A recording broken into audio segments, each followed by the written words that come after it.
one of the hardest things right now is I'm trying to figure out like, okay, tell me, does this actually create an echo? Does this create an echo on the uh on the music that you hear playing right now if I do this?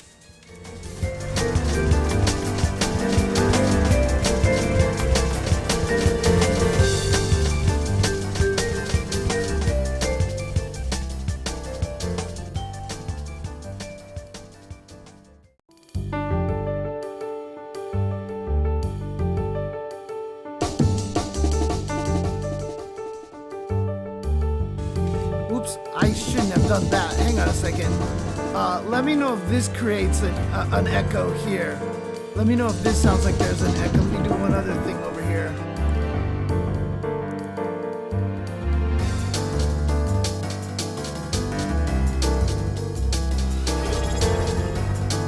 Hey, what's up, Fonzie909? Thank you for the continued subscription.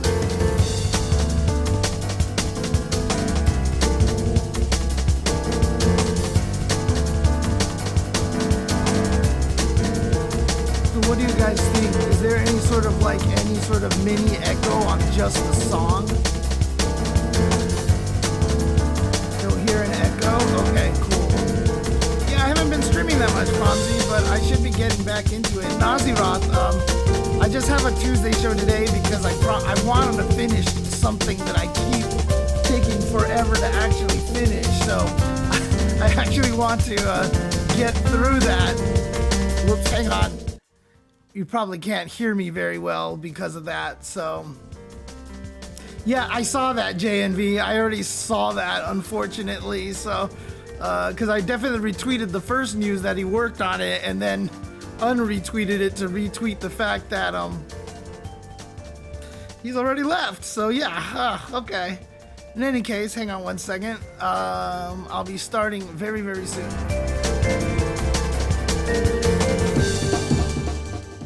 Actually, you know what? I'm just gonna start right now.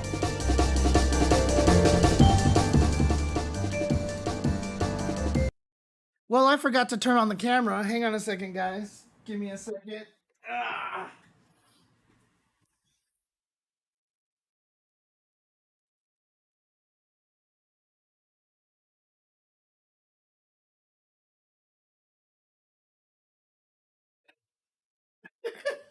I like how I turn it on. The first thing you see is just Nathan chilling here. Oh, I'm trying to stream more, Geraldo. It's tough, man. Streaming is a weird thing, like especially for introverts and stuff.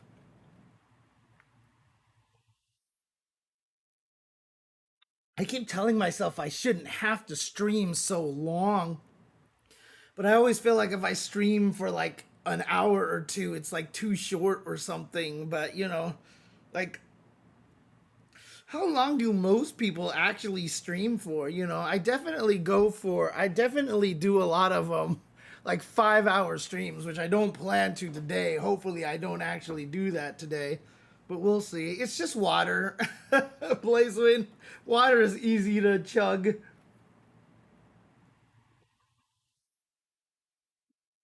And it's mostly empty too, so I'm not actually starting to drink until I get it pretty tilted. Streaming is weird. It's hard for me to be consistent at, I swear. Like I'm not good at being consistent with this. So oh, he was good, good, good. Well, it's not from AQB. I've been watching. I actually tuned into Nerd Josh's channel for a second because Nerd Josh was actually the one using QB and beating the crap out of him. Oh shoot. Um, I'm sorry. I just started streaming. Oh, like literally just started streaming. Oh shoot. Hang on a second.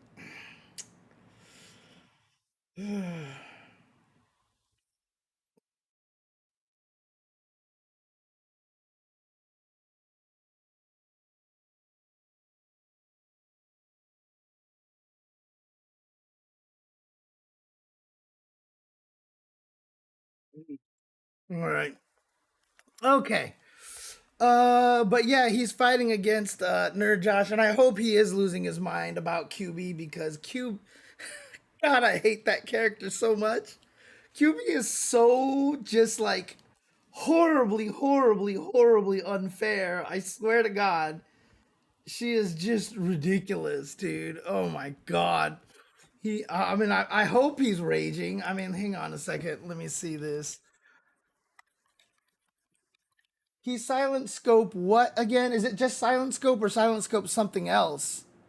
Um, I mean, you absolutely should learn Sabretooth if you want to play. I mean, you should absolutely learn QB if you want to play this game. She's hella good. If you guys have him on another tab, like I don't want to like restream him without him knowing. I think it's just messed up. God's character. But the nice thing about it is, see, like Silent Scope can actually win some matches because Morgan actually has an uppercut. Like having that is like already that much helpful. See, like that. Like I just don't even have that option. I have no way to stop QB from air dashing at me. It's so irritating. And not only that, but QB standing strong, which is just one of the most ridiculous buttons, is not something Bishamon can actually crouch under. Like most characters can actually crouch under QB's fucking thing. standing strong, but Bishamon can't do that. So like it's so annoying. I hate it. I hate it so much. Anyways, okay, I'm gonna leave Silent Scope alone because we actually want to try to finish this video today because I've been taking way too long reacting to this video. So let's actually just jump into it, react to it, and then that way I can actually maybe just do whatever afterwards just for some fun. So let's actually do this. Hey, shout out Lurker Spine for 56 months of subscription. And T-Man 489, hope you're doing well. I mean, as long as I have this guy here. Ugh. Hi, Nathan. Hi, buddy. No, the video is actually great. It makes me say too much stuff. Like I have so much to say about the topic and I agree with so much of what he says. And so like as soon as he said something, I'm just like, this is exactly what I mean. Or I just say like something really, really long. I'm like, he says something and I'm like, yeah, to back up this point, let me say this giant 15-minute tirade. And then right after I unpause the video, he says the same thing. And I'm just like, oops, sorry. Hey, hi. Thank you for the sub, Siamese guy. Well, how appropriate. I have a half Burmese, half Siamese cat right here. He is a Tonkinese as a result. Apparently, that's what he is referred to. He's a Tonkinese. And he wants to get the hell out of my arms right now. He is not happy. This is, I can tell, like, he has that tension. Yeah, see, here goes the head. As soon as I let go, like, even a little bit, he's gonna, see how he starts leading? He's like, okay, I can go, I can go. Oh, what a cat. All right, let's actually finish reacting to this real quick. So that's why I have this strange bonus episode here because I was hoping I would make it through it the last Tuesday show, but I didn't. So let's get through it. There's only 17 minutes left, so this should only take like 8 hours or something. But here we go. Let's continue. Hi, Nathan. Are you hungry already? I literally just fed you 2 hours ago. I just fed you 2 hours ago, Nathan. Like, you just ate. You just ate, Nathan. You just ate. Are you hungry again? Oh, look at you. I know. You're hungry all the time, but I don't want you to get super fat, Nathan. I don't want you to be like your daddy. See? I can control your food for you, which means that's good. I don't have the willpower to control my own food, so I end up being fat, and I don't want you being fat like me. Oh, ho, ho, ho, ho. I don't want my son to be like his daddy. Yeah. I mean, Nathan will. I mean, if I was one of those owners that just put out dry food and let cats regulate their own like eating, dude, Nathan would end up eating. He would just end up becoming a ball. I swear. Do you love the way that like every time I pet his head like this, like he closes his eyes ahead of time before I pet him. So if I don't actually pet him, like he like reacts to it a little bit, but like I don't actually pet him, and it's hilarious. Like he's, he gets tricked a little bit sometimes. Oh, there's nothing dignified about this boy. He is a spoiled little chunk, huh? Are you dignified, Nathan? Are you dignified, Nathan? Do you consider yourself a dignified cat? Do you consider yourself a dignified cat? He's like, not if you keep kissing me on stream and talking to me like I'm a child. He's like, I'm a mature adult cat now. I am a senior citizen cat. Dude, I have like I get how parents are now because I've never felt like Nathan is anything except this little boy, I swear. Cause he still acts like a little boy all the time. Ugh, look at you. Look at you. Ugh, look at him. He's so happy. He's so happy. Hi, Nathan. Ugh, look at the cheek scratches. Oh, God, it feels good, doesn't it, Nathan? Mm, what a cat. What a cat. Oh, I can hear him purring. Because you are happy. You are happy. Yeah, you're happy, right?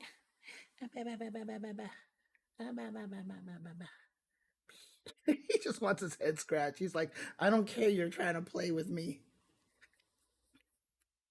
I haven't played with the cats enough to get them to be like, oh, time to roughhouse, kind of a thing.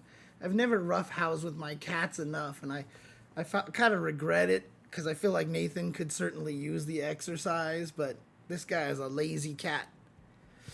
Shao Hai means little boy. Yeah, just means the kid. It just means child, basically. Shao Hai is just child. Like literally the word for child. So they call him that. So the most, fitting translation would be like the kid, like, like Billy the Kid kind of a thing. There we go. Come on. Why is this so hard? There we go. Yeah, just kid, child. That's it. So he's basically the child. Oh, here goes Nathan. Here goes Nathan on the microphone. Oh, and he's gonna mute my mic. He has the ability to mute the mic because muting the mic is simply just a touch button on the top right here. So watch if I do this, and then I'm unmuted. And so like Nathan will touch it sometimes with his nose, and he'll just be like boop, and then it's gone. Can I? Okay, you want the scratch? Attack, kitty. Dude, this cat will not attack anything. This guy, he's not a mind or a body player. He's a food player. He's a food player. Yeah, is basically child, but Xiao Hai means like a kid, right? Like kid. Xiao Hai definitely implies more of a younger child. Heize can kind of just mean like your offspring, right? Like if you say Heize, that's more like offspring. This is your offspring. But Shanghai is more like a kid. You could actually say like your two college kids are like Heize. You could actually use that word to describe your two kids in college. But if you say Shanghai, it definitely implies like child, basically. Dude, he is giving me the funniest look right now. Jesus. Oh, God, Nathan. Nathan, you are such a cat. You are such a cat. Mwah. All right, let's do this. Okay. Yeah, same thing. Huey Ludist. Huey Ludist is amazing. You know, back in the 80s, I was a big Huey Lewis fan. I used to listen to his music all the time. Just like happy music, I swear. And it was just good. It's good stuff. Um, where is the thing with the thing? Where is my thing? My thing is not here. What? You're not sitting on it, are you?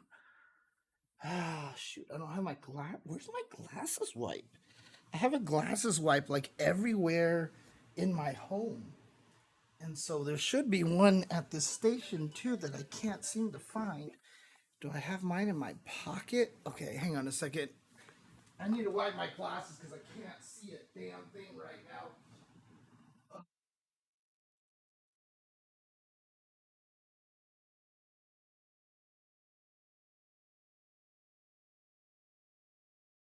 I have a very oily face. So sometimes when I'm just like talking to my cat and I go, ooh, and I press my face into him, it pushes my glasses onto my face. And so they get very oily. But yes, let's get to the video. Let's do this. Nathan, you cannot distract me anymore. Oh yeah, I heard about that, JNV.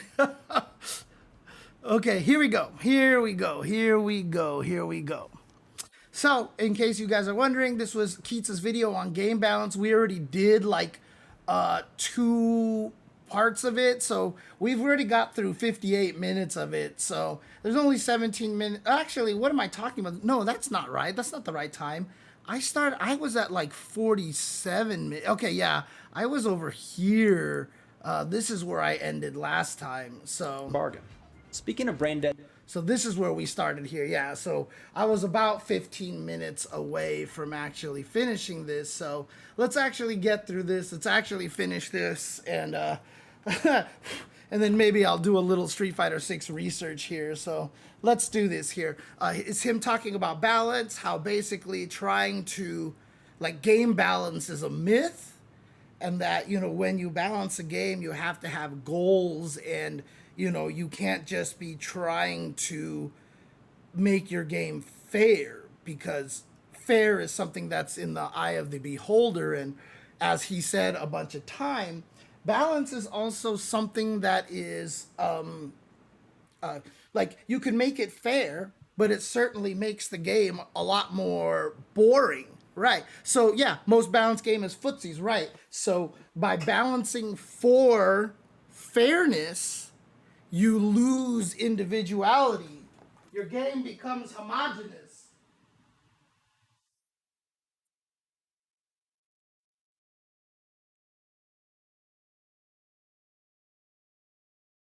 Your game becomes homogenous, and so basically it's not great for that reason, so you lose the variety factor, you lose the fun factor. Oh, you don't like being brushed, Nathan? I thought you liked being brushed. Oh well, whatever. Okay, so let's go ahead and keep going. But he's talking about now how you want to approach balancing. So we just talked about tuning fun versus frustration, and now he's going to be talking about how to balance for harmony. Did I actually get to this part? Does anybody remember? Does anybody have like a let me see if I can find my last stream and then I can tell you if I actually did or not. Okay, let's see here. Forgot just how far. Come on. Where is it? This is it, right? 6-2. Ah, let's see. to prevent people What you exactly mean? great and have great feedback, you'll eventually get bored. Oh yeah, 47-24 is where I stopped. It looks like. This is a new section here. Yep, 47-24 is where I stopped. Okay, so that's basically where I am. All right, let's do this. Let's do this here. All right. So now what he's talking about is tuning how to get around thoughtless play, which is AKA, making it boring and uninteresting. So let's do that. Let me know if his volume is okay. It should be up pretty loud. So here we go. Oops. Yes. I clicked the wrong button. That's what I wanted. Okay, here we go. Asking players to learn or practice is a part of the bargain. Speaking of brain dead stuff, we need to prevent people from getting bored. On a moment-to-moment level, this makes thoughtless gameplay our enemy. You're spending a lot of time not making meaningful decisions. Even if the base actions feel great and have great feedback, you'll eventually get bored. Engagement is the result of making a decision and then seeing the rewarding or punishing results of that decision. Result of the base thoughtless gameplay our enemy. You're spending a lot of time not making meaningful decisions. Even if the base actions feel great and have great feedback, you'll eventually get bored. Engagement is the result of making a decision and then seeing the rewarding or punishing results of that decision. Remember our Rumbleverse stop sign nuke example? This technique was extremely frustrating to get hit by, but was super fun and funny to do to people at first. Once you mastered the movement needed to do it, which to be honest wasn't very hard at all, it became a thoughtless way to play. You'd land in the world, find a stop sign, nuke a city block, repeat. Brain off. So even the people using and abusing the technique were experiencing disengagement due to the degenerate play pattern the stop sign nuke represented. Long combos or block strings in fighting games with zero or infrequent defensive mechanics can also cause a lot of disengagement. Players across many genres do not respond well to losing control of their character. This is a really funny one here too, because it's really interesting because like Marvel 3 is really popular and Marvel 3 might be one of the best examples of the popular game with just like ridiculously long combos. MVC 2 has long combos, but they're kind of tempered a little bit by that, the undizzy mechanic. And even in Marvel 2, like while the combos are long, they're not necessarily as long.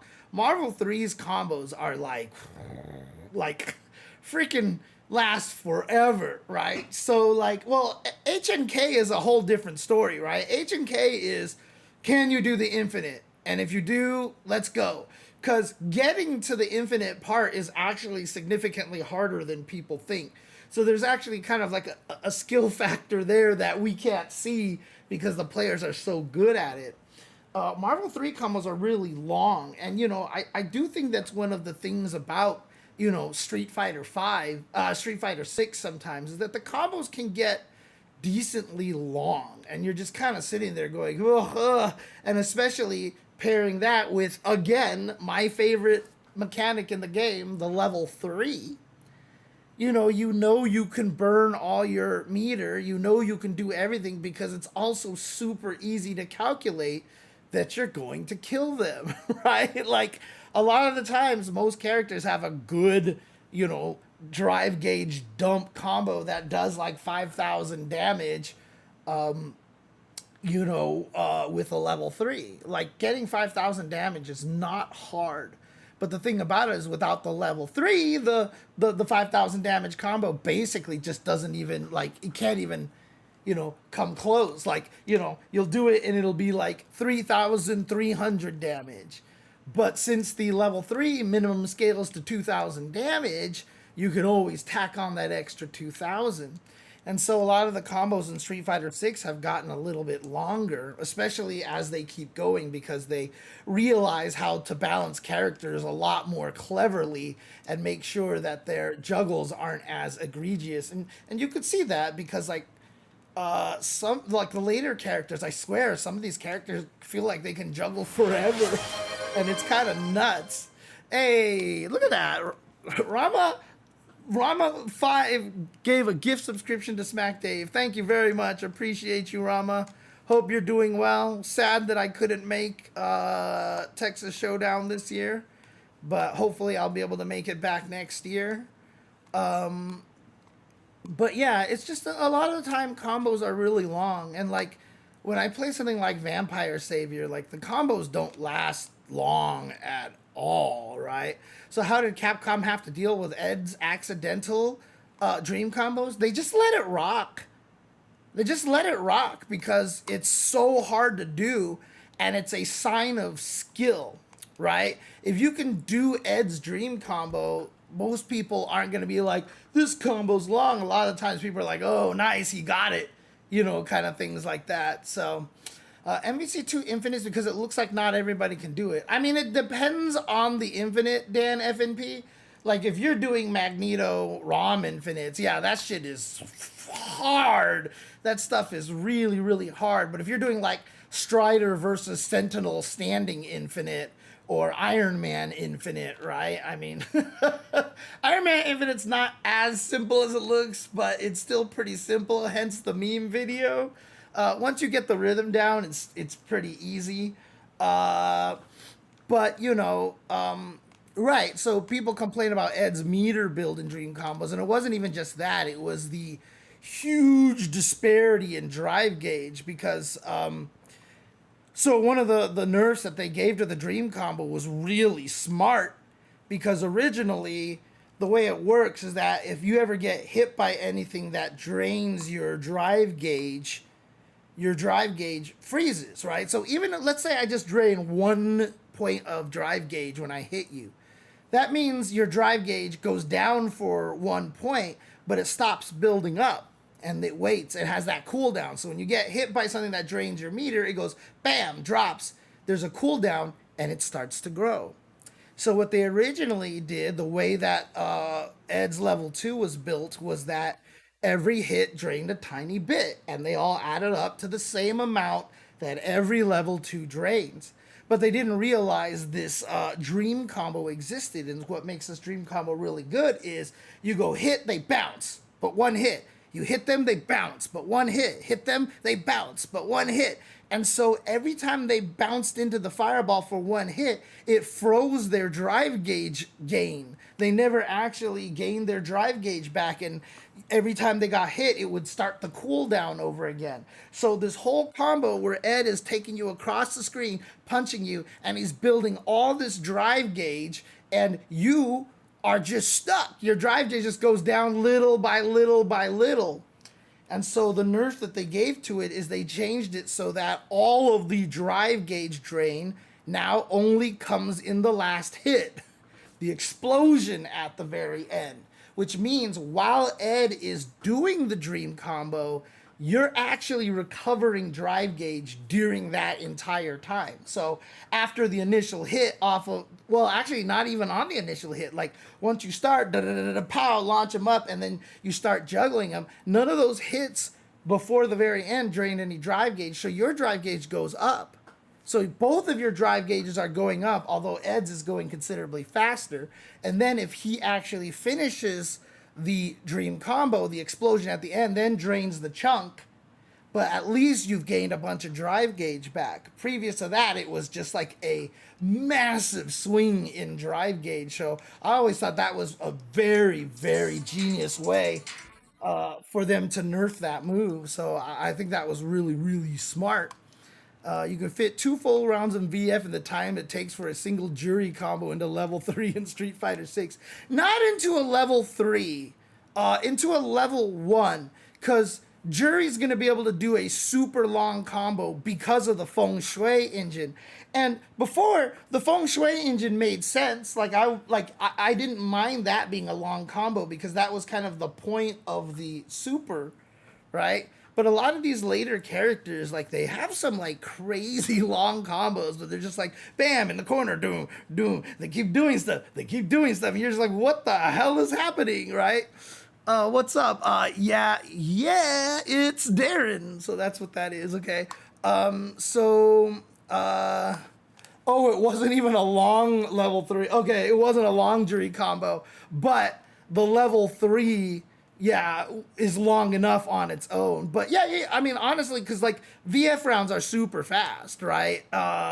You could just be like, bam, bam, bam, done, bam, bam, bam. It's like a vampire savior bat, right? Like I've always said, you could fit a whole literal vampire savior match in the time of probably that jury level 3 combo as well if you fight like a Sasquatch who just murders you or something like that. So Yeah, and that's the thing, right? So, Street Fighter 6, I like the combo creativity in that game, but some of the combos do feel like they're lasting a little bit longer. And as they get better at designing characters, it seems like, they have a better way to, like, oh, okay, we can do it this way. We can create the plus, the juggle increase, the juggle potentials, all these things to make these really cool combo paths without making the moves completely broken, right? And as a result you have some long combos, although like these are not optimal combos here.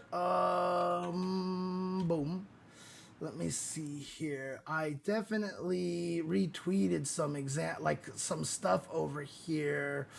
Not this, it was this, right? So like this is like not gonna happen a lot. This is a combo that is a particular special circumstance, but like it takes a while. So I mean, like, let's see.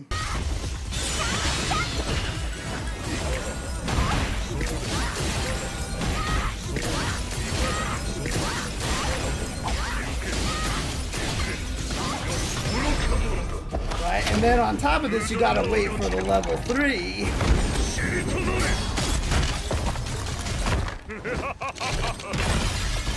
And that is a ton of damage, right? So the combo is not 24 seconds long, but it's like 20 seconds long, and it's really yeah. That actually, now that you mention it, yes, that was your tweet, right here. So yes, it's right there. So yeah, so it's loud.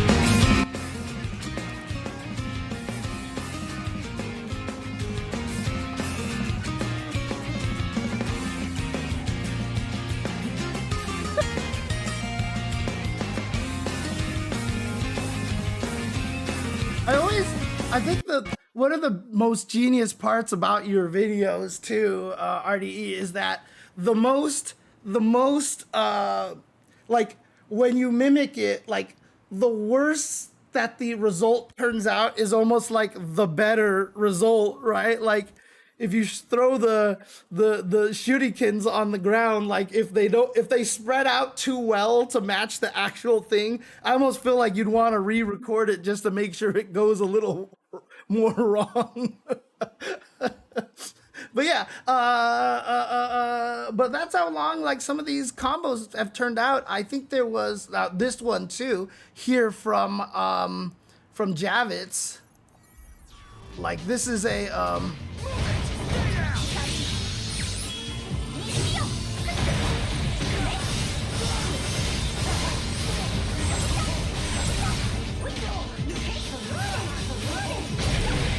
like combos of this length, outside of custom combos, were not common in Street Fighter. And in fact, I mean, that's what a lot of people didn't like about custom combos originally in Street Fighter. Because even in Street Fighter Alpha 2, the custom combos are relatively short. Right, like if you were doing a full custom combo, you might do like Tatsu, like sweep Tatsu, Tatsu, Tatsu DP. So it's like, boom, that's my Shoryuken, and that's it, right?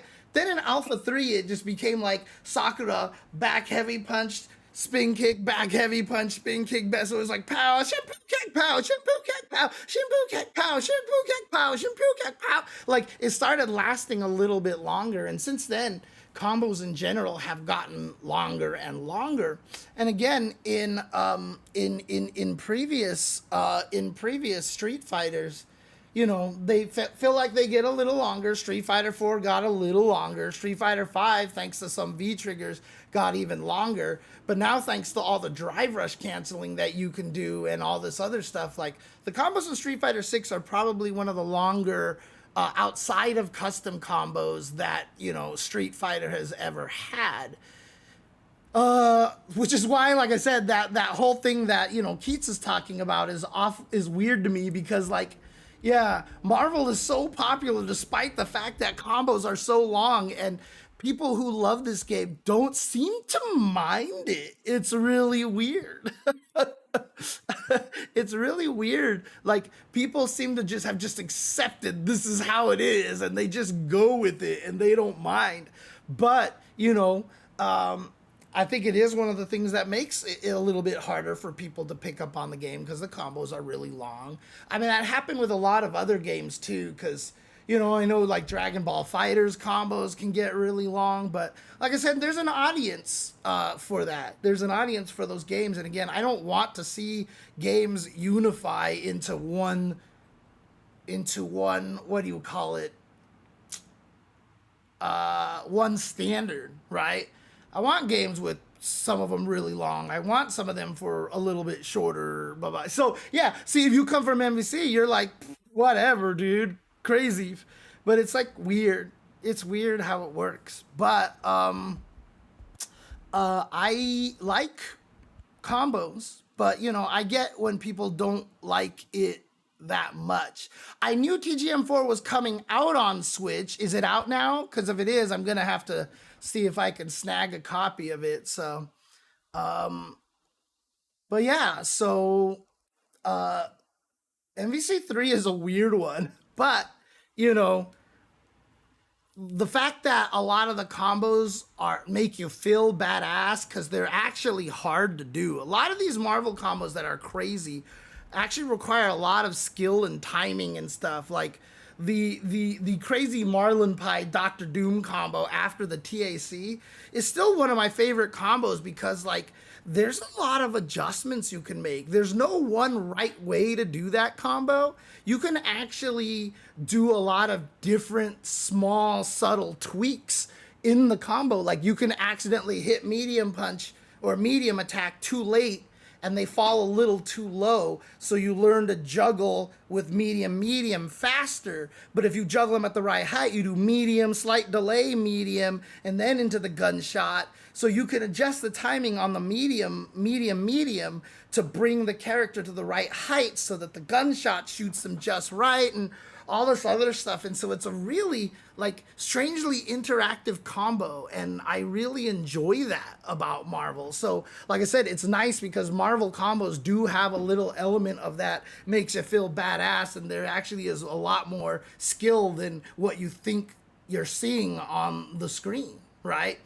So, I think that is one of the things that, makes players acceptable of it because, like, you do it to them, but they also get to do it to you. And so, you're both, enjoying that kind of thing. So, yeah, I always thought that long combos usually require a lot of execution. So I always thought them as balance. So if you go for the longest combo, there are more opportunities to be dropped.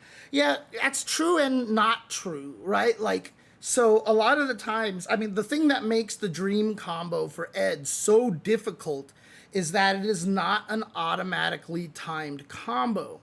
But a lot of the times when you're finding combos in Street Fighter 6, you do try to in generally develop combos that are automatically timed, right? So the majority of Street Fighter 6 combos are automatically timed, and so you don't really have to do much.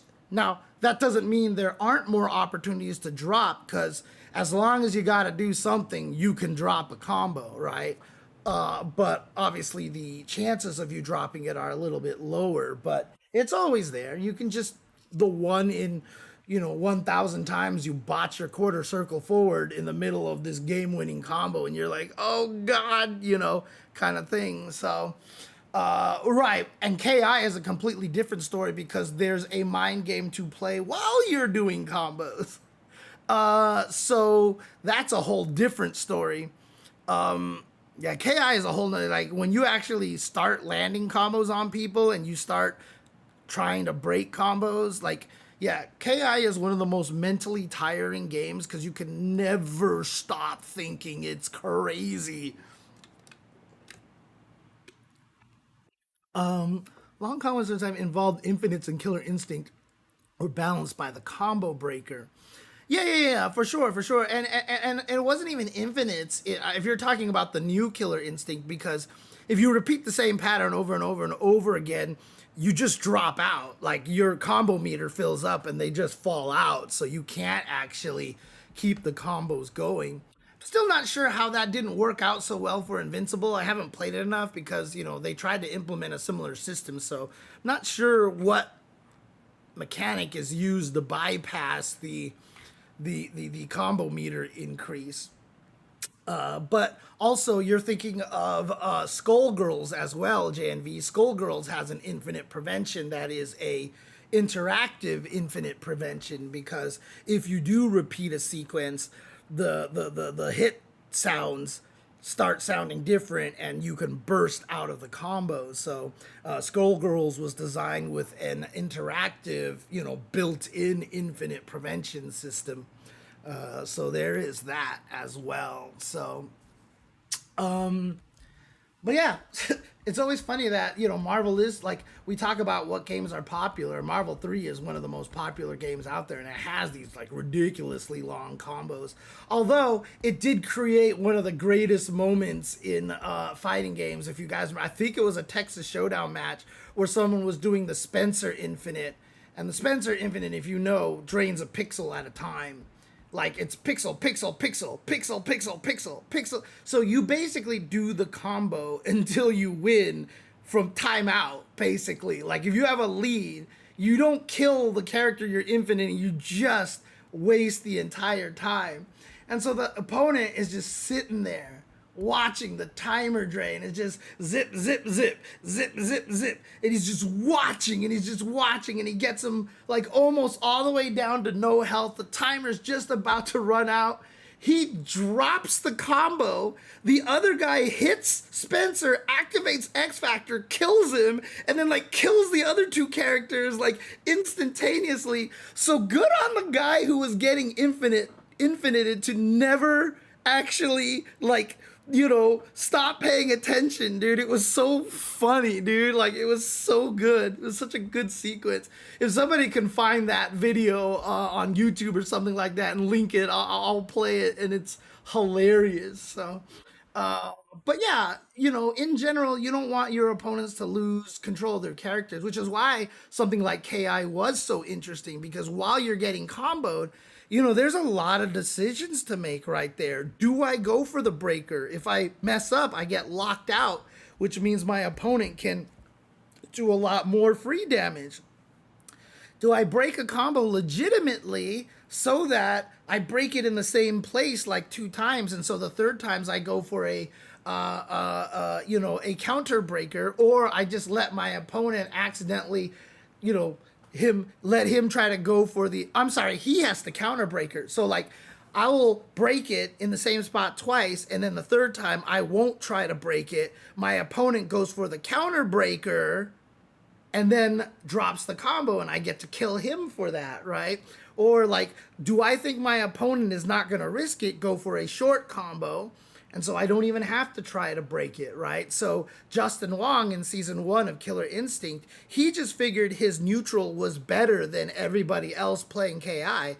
And he was right at the time outside of just like a few people. So he was able to win a lot of KI tournaments by just doing the shortest combo with Saberwolf as possible. There's only one break in there. It's like, I don't think there's such a thing as a combo that isn't breakable. There's always at least one break point. But nobody ever would try to break it because Justin would just end his combos early, and you'd be like, that's it, I'm taking no damage. So Justin just believed he could hit you more often than you could hit him, so he would just play that way, right? And, it allowed for different styles, and like, maybe if you were Justin and were like trying to get crafty and did only that combo over and over and over again, once it got later, or like you're about to be able to kill them with an ultra, you could sneak in an auto double all of a sudden out of nowhere and then extend the combo, and they're like, what? And then kill them or something like that. There's a lot of mind games in that. So yeah, it's very, very different. So all right, the OG KI had the combo breaker, but you could only combo break certain things. You could only combo break auto doubles and linkers in the original Killer Instinct. So when you had infinites like Cinders, where he does the little dash into the uppercut, dash uppercut, dash uppercut, you couldn't break that. Like, you just had to deal with it because you weren't allowed to break enders, and you were basically doing an ender into an ender into an ender. So there was no way to actually to break that. KI is really, really like a fun game. It just unfortunately was in beta forever and ever and ever until it finally released on Steam, right? Because it was on the Microsoft Store forever, which and the Xbox forever, which basically meant nobody had access to play that game. So when it finally got to Steam or whatever, or the Windows Store, whatever, like people were finally actually able to play that game. So the original Killer Instinct is not even just that the tech is insane, necromancy. It's just that the game was broken. The game was just so badly programmed that everything about that game was just like super broken.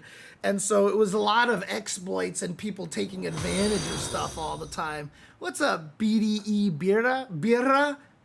Is that like the birra is like the super marinated is it pork or is it beef? Is birra? I think birra is beef, right?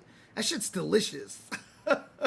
Right, and that's the problem too. There's no cross-play between Steam and the MS Store on PC. But since most people started on the MS Store, most of the KI scene is on MS Store and not Steam. So if you bought the game on Steam, you couldn't play the majority. It was a mess. It's a mess.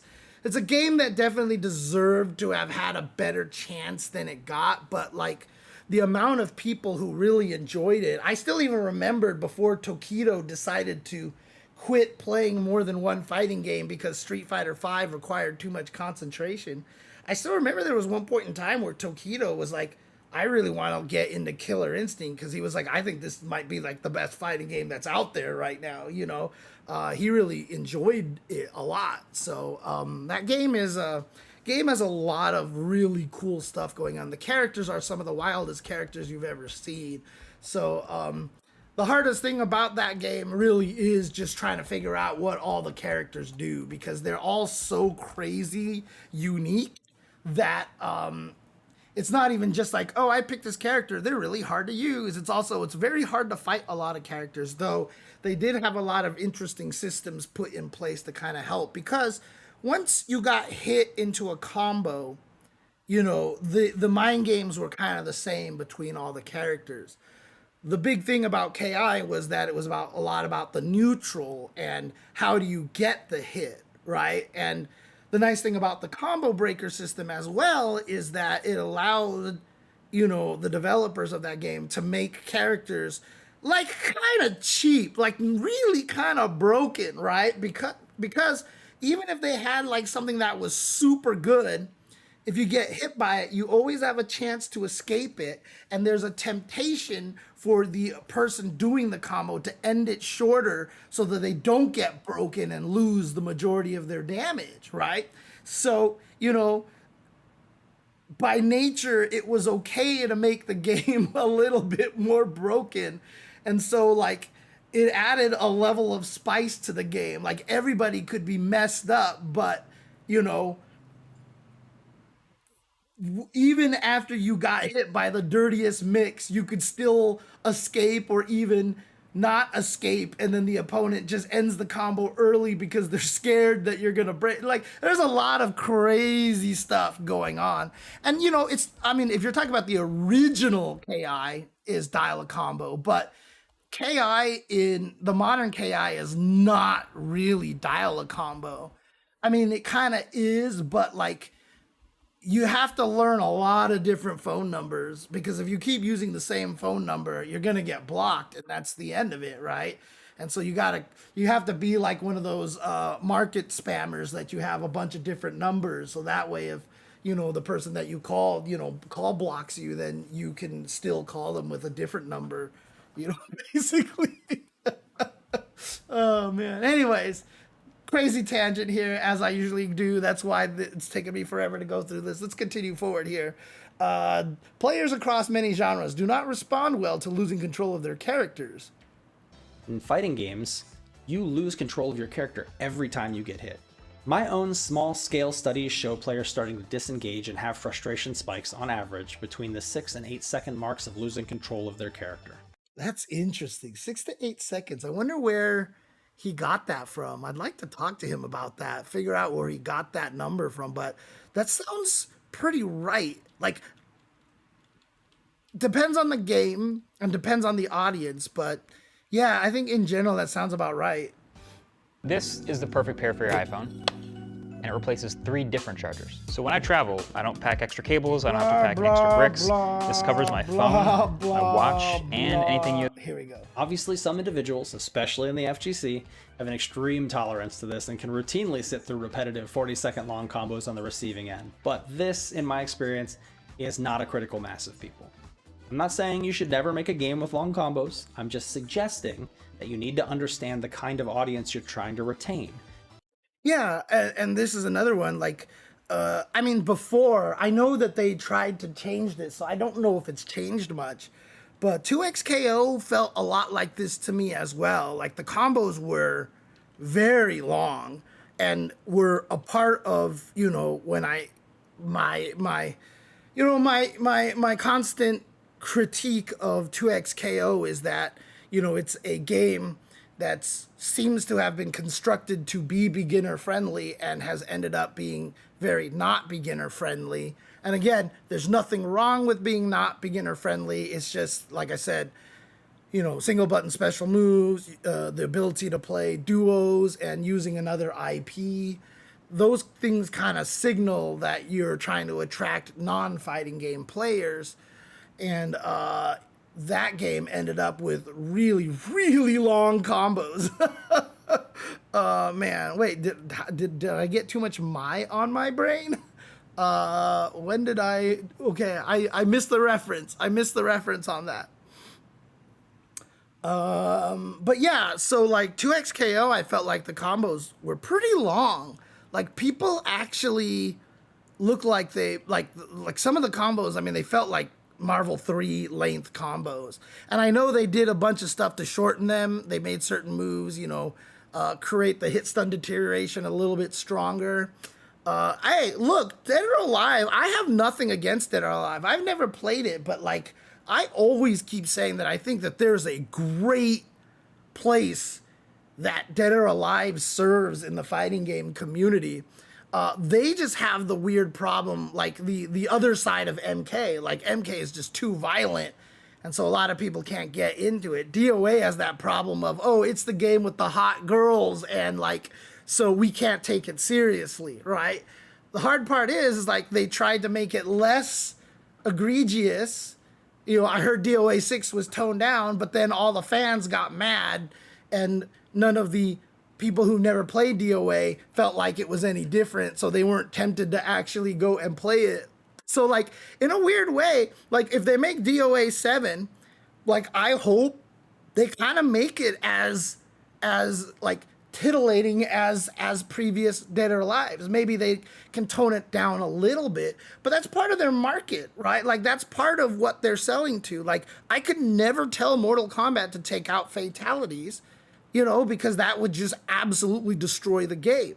So for like DOA 7, if the rumors are true and they're making a DOA 7, I really do feel like that they should go back to like being like having like ridiculously hot girls and stuff, but try to make a serious game under there and do stuff like, you know, like release a costume set for every character that's a little bit more modest, so that they can use it for tournaments and stuff. So like, activate a tournament mode or a, you know, rated G mode to make the game so that it's more, you know, not as much of a problem for sponsors and stuff like that, you know, that you can just run at tournaments and have national events for and stuff like that. But honestly, like, I think DOA serves a great job of being in this weird market space for people who like 3D games, but also don't want to learn like all this crazy frame data and all this like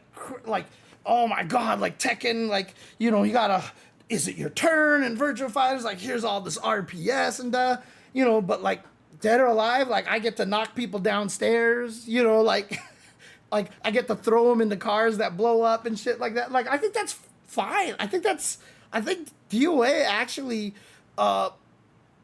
could really thrive in this market if it was pitched in the right way. Because again, one of the hardest things about a lot of fighting games is that when they come out, they try to be, and the talk about fighting games, you always hear like, this is the game that's going to unite all the scenes, right? Like, how many times do we hear that? Dragon Ball was going to be the game that united all the scenes. Strive was going to be the game that united all the scenes, 2XKO is going to be the game that united all the scenes. Street Fighter 6 was going to be the game that united all the No, who cares? Stop. Like, literally just be like, look, this is what we're trying to do. This is the kind of, players that we're trying to appeal to. And we're going to focus on that, right? So the people they want to appeal to for DOA can be, people who kind of just want to have more flash, more excitement, more visual, more stimulation, like more emotional response, right? Like VF, I love the fact that VF6 is like trying to double down on the realism, because I said that. Remember, I had a stream a long time ago where I talked about what I think Virtua Fighter 6 should be. And in my opinion, Virtua Fighter used to sell itself on its realism, right? I mean, the original Virtua Fighter, with as blocky as they were, was still technologically ridiculous because they looked and moved like real people. It was crazy. And so, like, that's always been kind of where Virtua Fighter led. Now, Virtua Fighter eventually started getting crazier moves where Sarah's just, like, flipping over your head and stuff. But VF6 looking like it's trying to lean into trying to be as more realistic as possible. I think that's great. And so you don't want it to be as flashy and crazy and stuff. The flash is the holy shit, like that looks amazing. Holy shit, that looks just like a real, like, oh God, I saw a wrestler do that. Like that's where VF6 is going. And so I think DOA could kind of be a little bit of the opposite, and Tekken can be the middle, right? Because Tekken has a lot of flash, and they try to add a lot more of this heat system, but still has a lot of this like frame data knowledge, blah, blah, blah, blah, blah stuff. So it's kind of like the middle ground. So like DOA shouldn't try to be more like Tekken. DOA should try to be more like DOA, honestly. And like I said, like make your characters hot. Go ahead, like let that aspect of your game continue forward, because it fits in with trying to do things like knocking people downstairs or kicking them into things and exploding, or having cars run over people and stuff. Like it all kind of fits into this very like gratuitous, like this is just fun. Like let the players go wild and have fun with the game. Try to create a deep game underneath it so that there is something for the pros to achieve, and then at the same time create like a tournament mode that forces all the characters into default costumes that are more modest versions of their regular costumes or whatever, so that the recognizability of the character still exists, right? So like with Street Fighter 6 doing the jerseys, right? They just added the jerseys for everybody. It's cool, but again, the hard part is that it removes the connection with the characters, because we know Ryu in the gi, we know Zangief, in just the Speedo, etc., etc. And so for DOA, like if they just have the regular costumes that we know the characters normally wear, but a little bit more modest, then your characters can still have that kind of resonance with its audience. That if you see Kasumi, right? Isn't that the name of it? No, Kasumi is a Tekken character. Or is it also a... Shoot, I can't even remember all the characters' names. Ayane is one of them, right? I don't know anything about DOA. I'm sorry. But yeah, like you could actually make the costumes look like what people know them as, and then at the same time make them a little bit more modest for esports, kind of a thing. So it can be at like an EWC or something like that. I really, really think that DOA 7 has a cool niche to fill. But again, a lot of these fighting games keep falling apart because they don't know who their audience is, and they keep trying to get multiple audiences at once, right? They want to get the casuals and the hardcore and the this and the that and the this and the esports and the fun and like it ends up pulling the game into multiple pieces. So like I think it's really important that a lot of these fighting game developers stop like trying so hard to try to get the whole pie. There's so many fighting games out there, you can't compete with them all.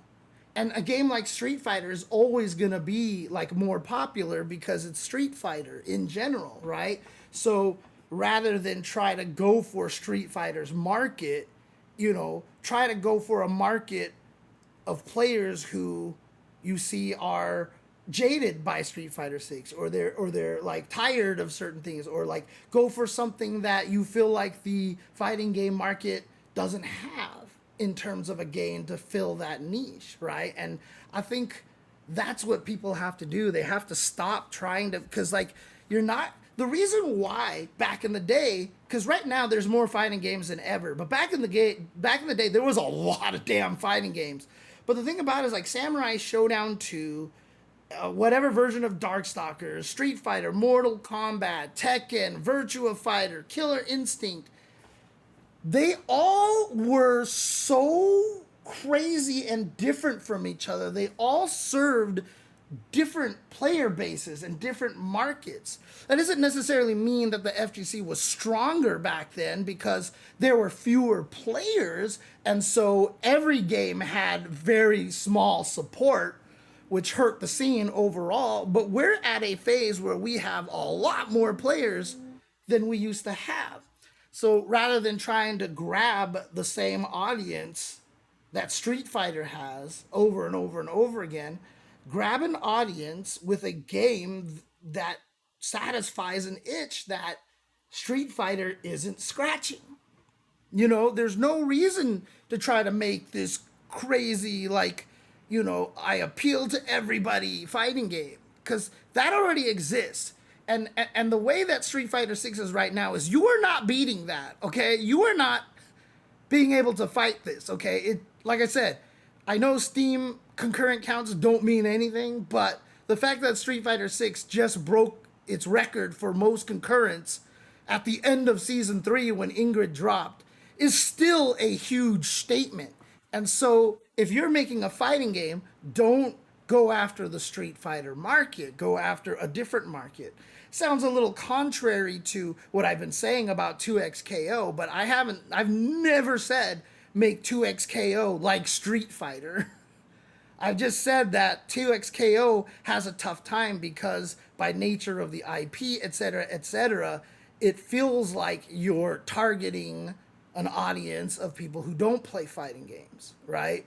And that makes it a little bit tough, right? So, because like I said, you put one button special moves in there, and it's, like it's League of Legends IP, and it was very arcane heavy. Like that's another one, right? Arcane was super popular at the time, and so like the first few characters were all like arcane characters. So like I said, there was very much this message of 2XKO being like, look, wide audience of everybody, here's a cool fighting game. And then you play it and it's like really complicated, and you get hit by a combo, and then you just basically sit there and watch yourself get hit by a combo for 20 seconds, right? So it's like there was just something weird about it. So again, I'm not saying 2XKO should have been like Street Fighter. I'm just again, the way 2XKO has turned out is not bad. There's nothing wrong with it.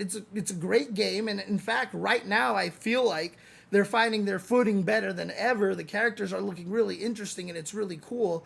But they have an audience now, and so they know that they can focus on them.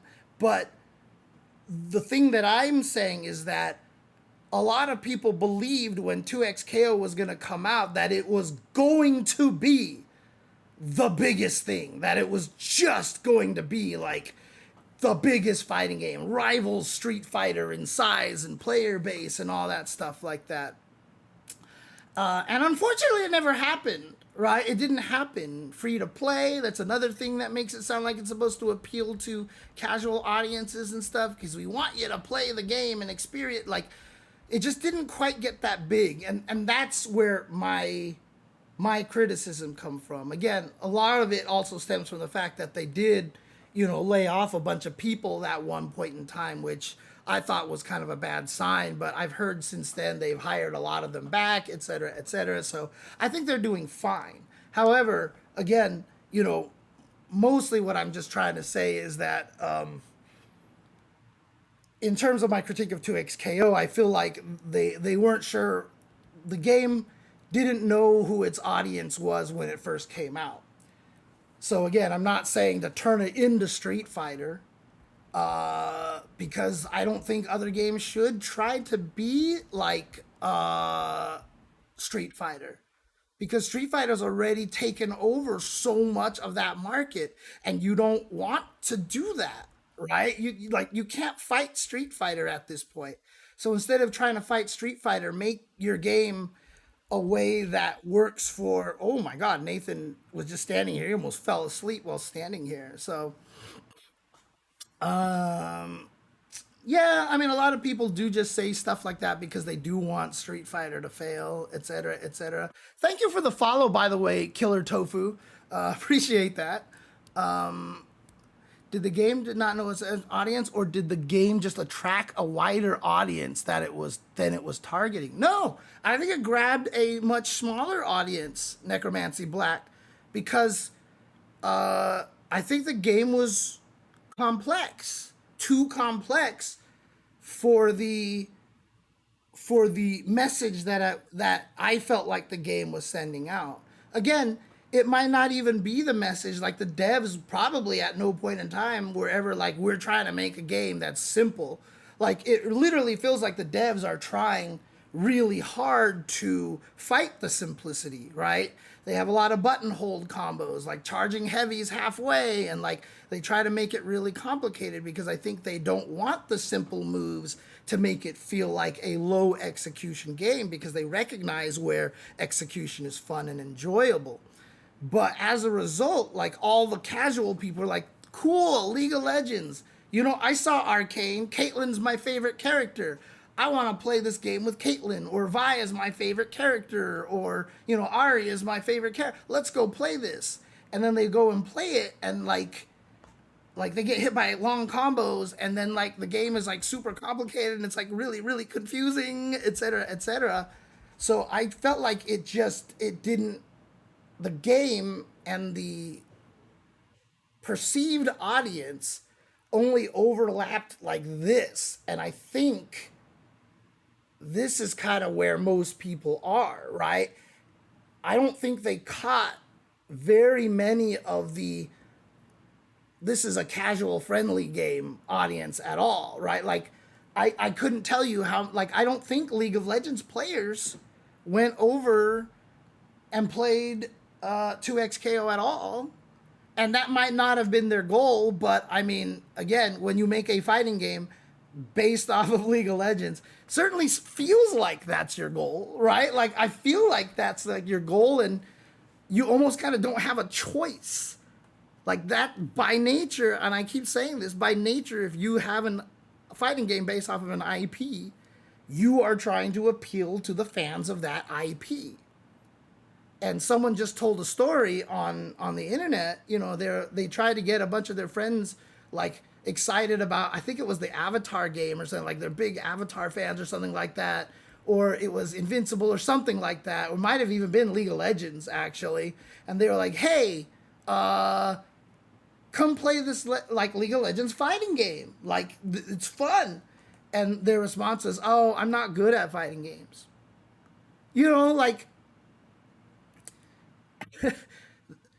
people don't realize how hard it is to get people convinced to actually play fighting games, which is why I always say it's harder to get into fighting games than anything else. Because, like, if you're like, come play League of Legends with us, it's going to be 4 of us, and it doesn't matter if you don't know what you're doing. We'll carry you, we'll play some bots, we'll have a good time. But then, like, you say, like, hey, come join me for a fighting game. And they're like, I'm not good at fighting games. And you're like, you don't have to be good at fighting games, but you kind of do. Because there's nothing else to do in the fighting game. And this is where 2XKO does shine is that now I can be like, hey, come play this with me. We'll play together. I can carry you. And now there's this cool fuse where we can both attack at the same time, kind of thing. But like, there's not enough to do in terms of just like one player. Like if I really like 2xKO and I just don't feel like going online and being sweaty and playing ranked, and I don't even really want to play casual. I just want to interact with this game that I enjoy without having to get competitive. Like there's no way to do that.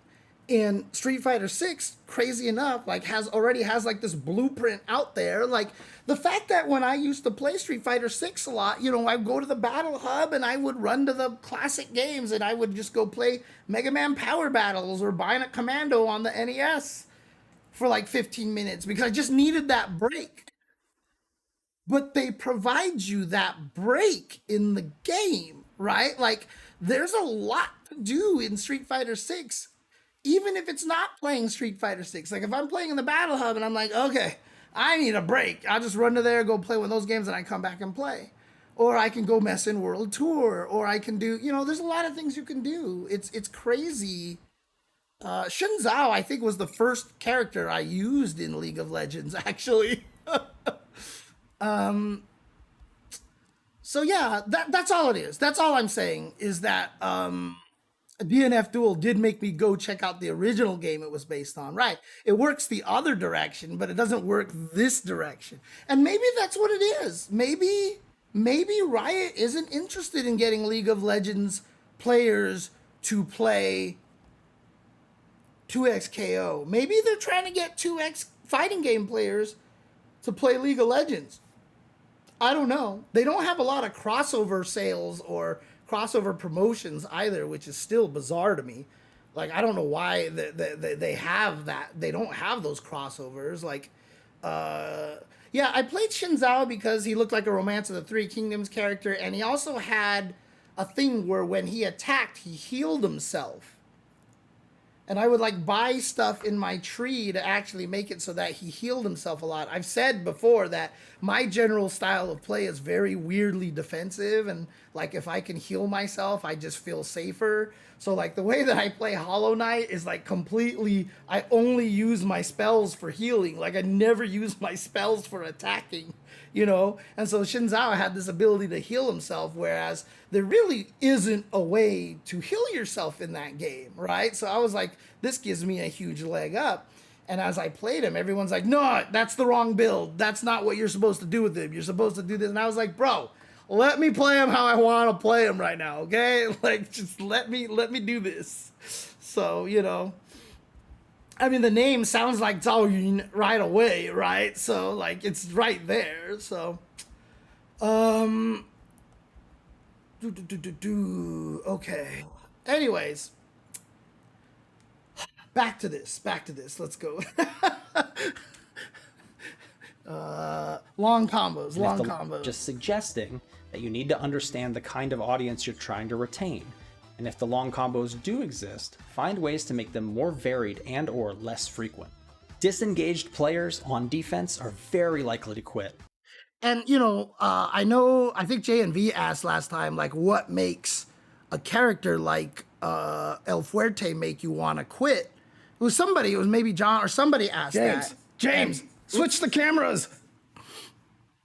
God, I'm so glad I implemented that. It's love that shit. But like, that is one of the reasons why, because when El Fuerte gets on a roll, you feel disengaged. And it's weird because he's not hitting you with a combo, but you just can never block successfully. And so it just feels really annoying to fight against. So people feel disengaged.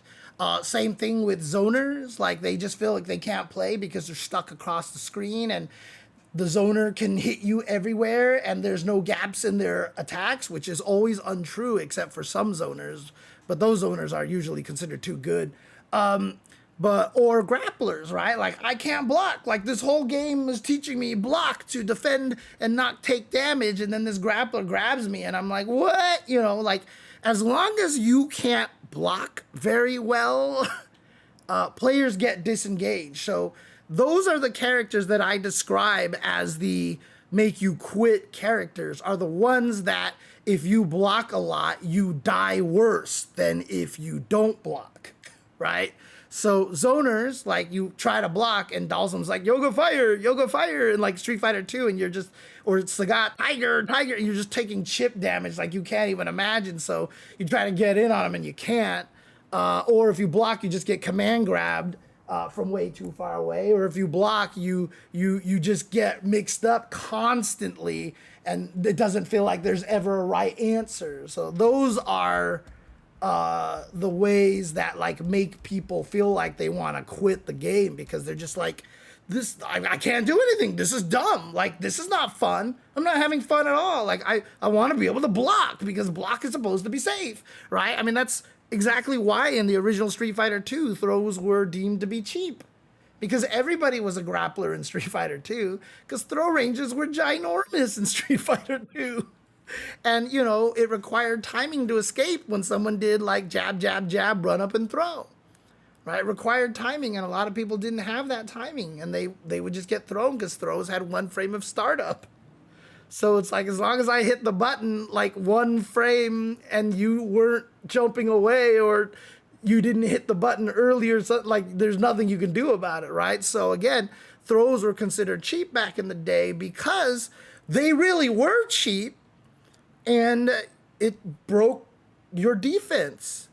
You know, nowadays, modern fighting games aren't as bad outside of throw loops, obviously, because a lot of times throws just don't have the range. And they don't have the damage either, because in the original Street Fighter 2, like 4 throws could kill you, 5 throws could kill you, right? So it's just like block, jump, roundhouse, they run up and throw you, and you're mashing buttons and nothing works. And they jump roundhouse and they throw you, and then they do meaty, low, short, low jab, and then they throw you, and you're just like, and then you die, and you're like, what am I even supposed to do? Because the way to escape that was either do like a crazy one frame like DP, or you had to Jeopardy throw them first, right? And it just wasn't intuitive. And so that's why everybody thought throws were cheap. Again, anytime blocking stops working as a good option, those are make you quit characters, unless it's in a game where you've just kind of gotten to the point of understanding where blocking is just not the right answer, right? Like a Marvel vs. Capcom 3, like a Darkstalkers, where blocking is actually kind of a mistake. But if you go into Vampire Savior or Marvel right now and expect you to be able to block, and expect that you can block your way out of situations, I mean, you're clearly not watching the game. Because those games are pretty clear right now that blocking is not the right thing to do. So, yeah, we need a lot of people who get to the blocking stage first before we tackle blocking doesn't work. True, but, you know, again, like, it's so crazy. Like, we talk about this shit, and it's all vague, and it's all weird, it's all conceptual, and yet somehow people keep telling me that fighting games are just as easy to get into as a lot of these other genres. I don't understand it. Like, I don't understand, like, how people can believe that.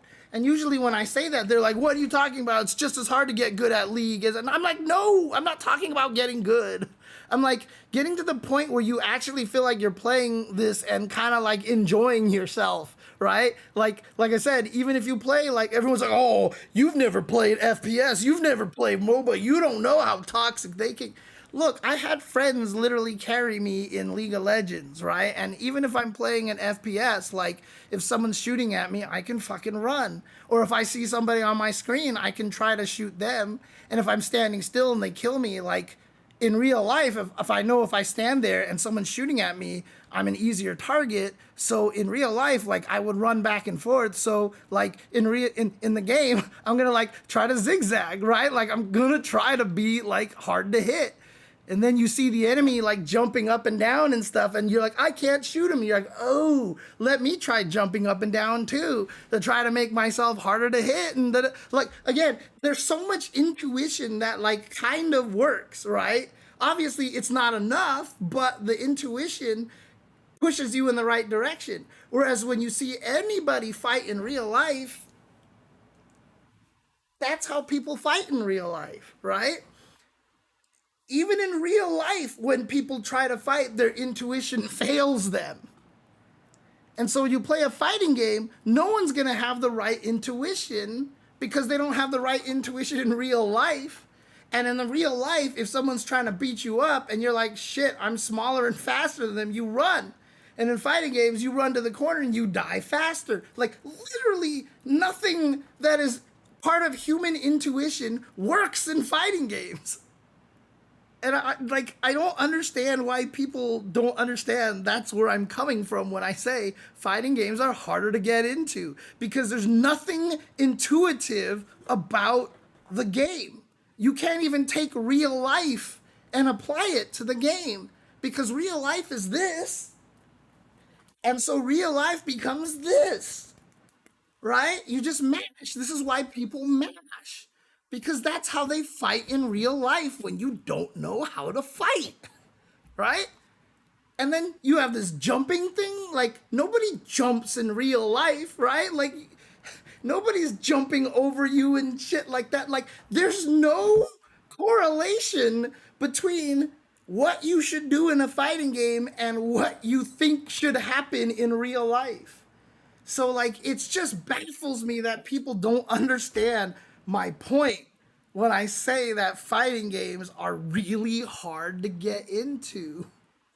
You know, on top of the fact that you're not on teams, on top of the fact that if you lose, you have to blame yourself, blah, blah, blah, blah. But it's just like, there's just nothing, right, J Ray? Like, I mean, honestly, like, how do you relate jumping in Street Fighter to fighting in real life? Like, you tell people you have to anti-air better, right? Because that applies to nothing. That applies to nothing in real life. Like, except maybe I'm trying to block rain. I don't know, right? Like, that just doesn't apply to anything. At least even in League of Legends, they like when you're trying to kill minions, they're like, yeah, you're supposed to kill minions. How do I do that? You right click them. Oh, you mean like how I use a mouse and I right click everything like on my, like I know how to click on things on my computer? Yeah. You move your character by clicking where you want to go, and then you click on minions to attack them. And then when you want something to happen with your character, you press a button on the keyboard. You know, like, it kind of makes sense, right? But like, I'm sitting here telling you, if you like, someone will show you a leverless controller and you're just like, what?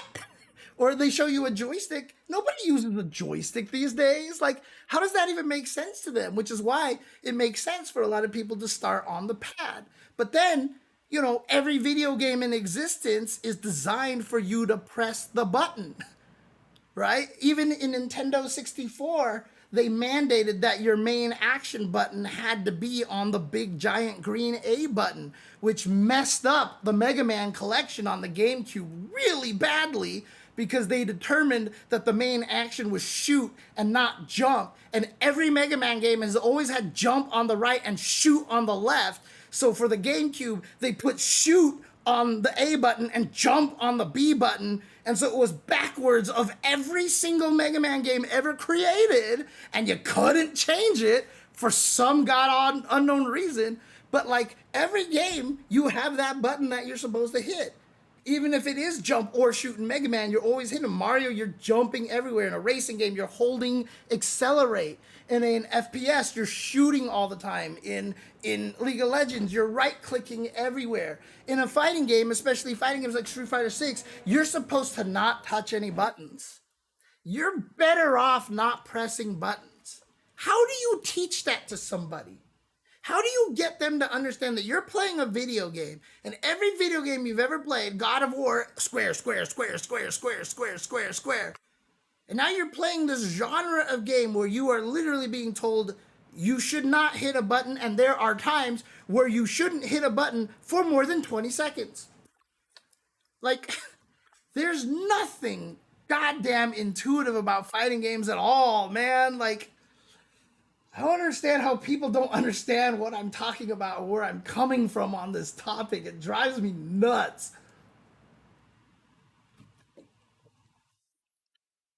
Anyway, that was the biggest sidebar.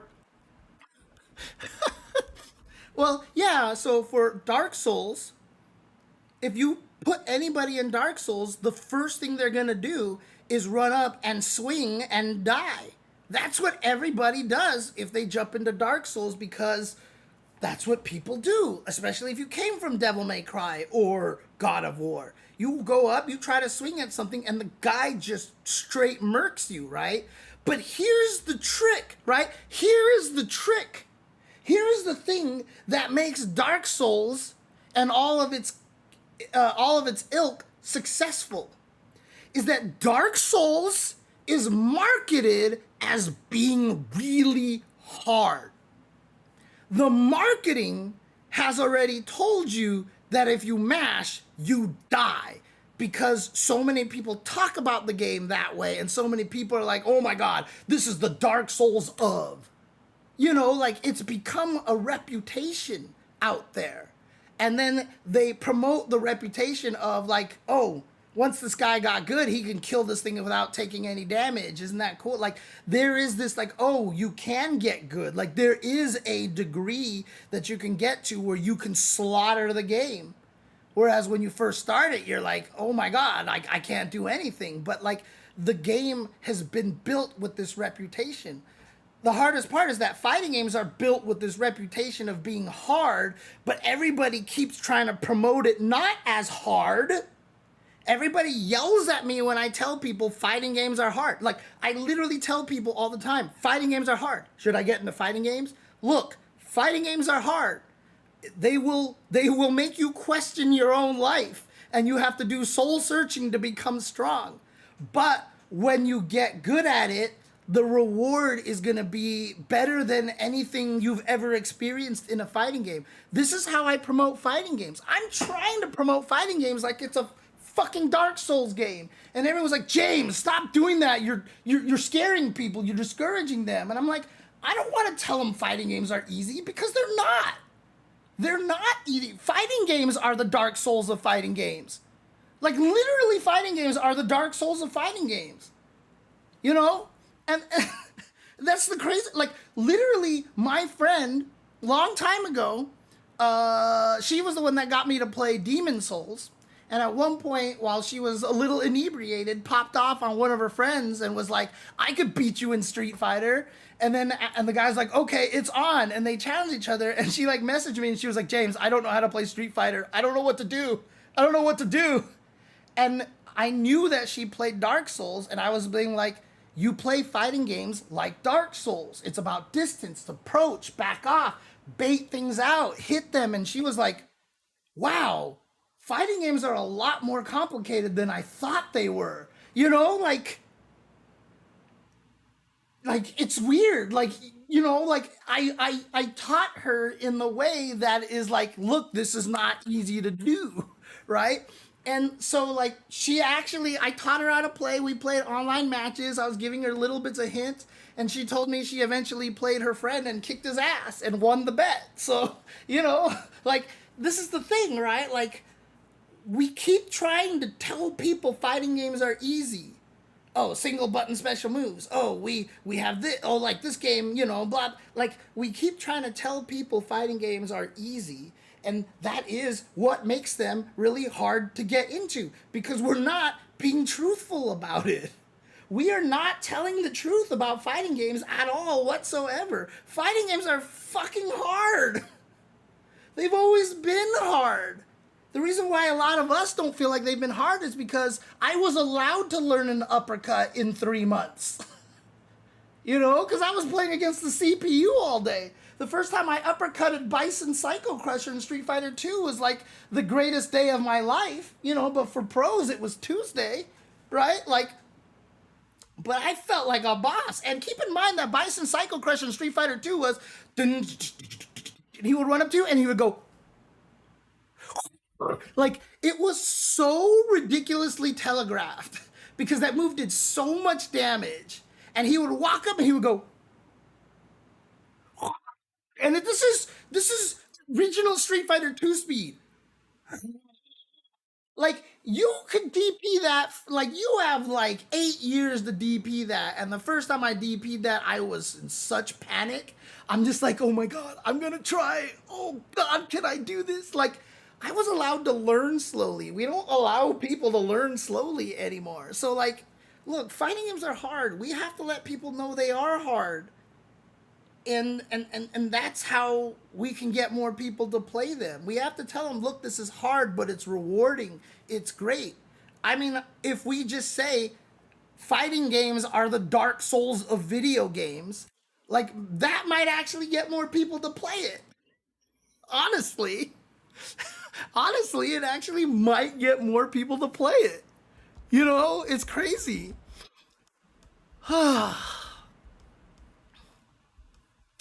All right. Anyways, would you say that fighting games are an acquired taste? Absolutely. Absolutely. The reason why Street Fighter 2 got so popular back in the day was because everybody was allowed to learn slowly, but also it became the thing, right? Like, it was the thing. If you didn't play Street Fighter, like, people could shun you. Like, you know, it was like that. It was like that big. You know, people like, hey, you play Street Fighter? I don't like it. Then people would be like, tss. And they wouldn't be friends with you. Like, people had to play Street Fighter 2 because everybody played Street Fighter 2. And it was so popular and it was so famous. Like Street Fighter 2 on the Super Nintendo sold like billions of copies. Like I said, I always tell the story that we would go to the store where my parents would buy things at, you know, at retail, not at retail prices, but at the original base prices, because they owned a video store so they could buy movies. And every time we would go there and look for a video game, me and my brother were like, do you have Super Ghouls and Ghosts? And the lady's like, what? What did you call this? What? Super what now? Ghouls and Ghosts? Ghouls and, but it's not and, it's N apostrophe. Okay, da da da. Okay, yeah, we have a copy of that. Blah, blah, blah. Like, these old ladies, you know, sitting here working at the store called VPD, you know, having to look up these video games for these kids. And when Street Fighter 2 came out, like, we walked up there like, hi, do you have Street Fighter 2? And the lady was like, same lady, by the way. She was like, no, that game sold out a long time ago.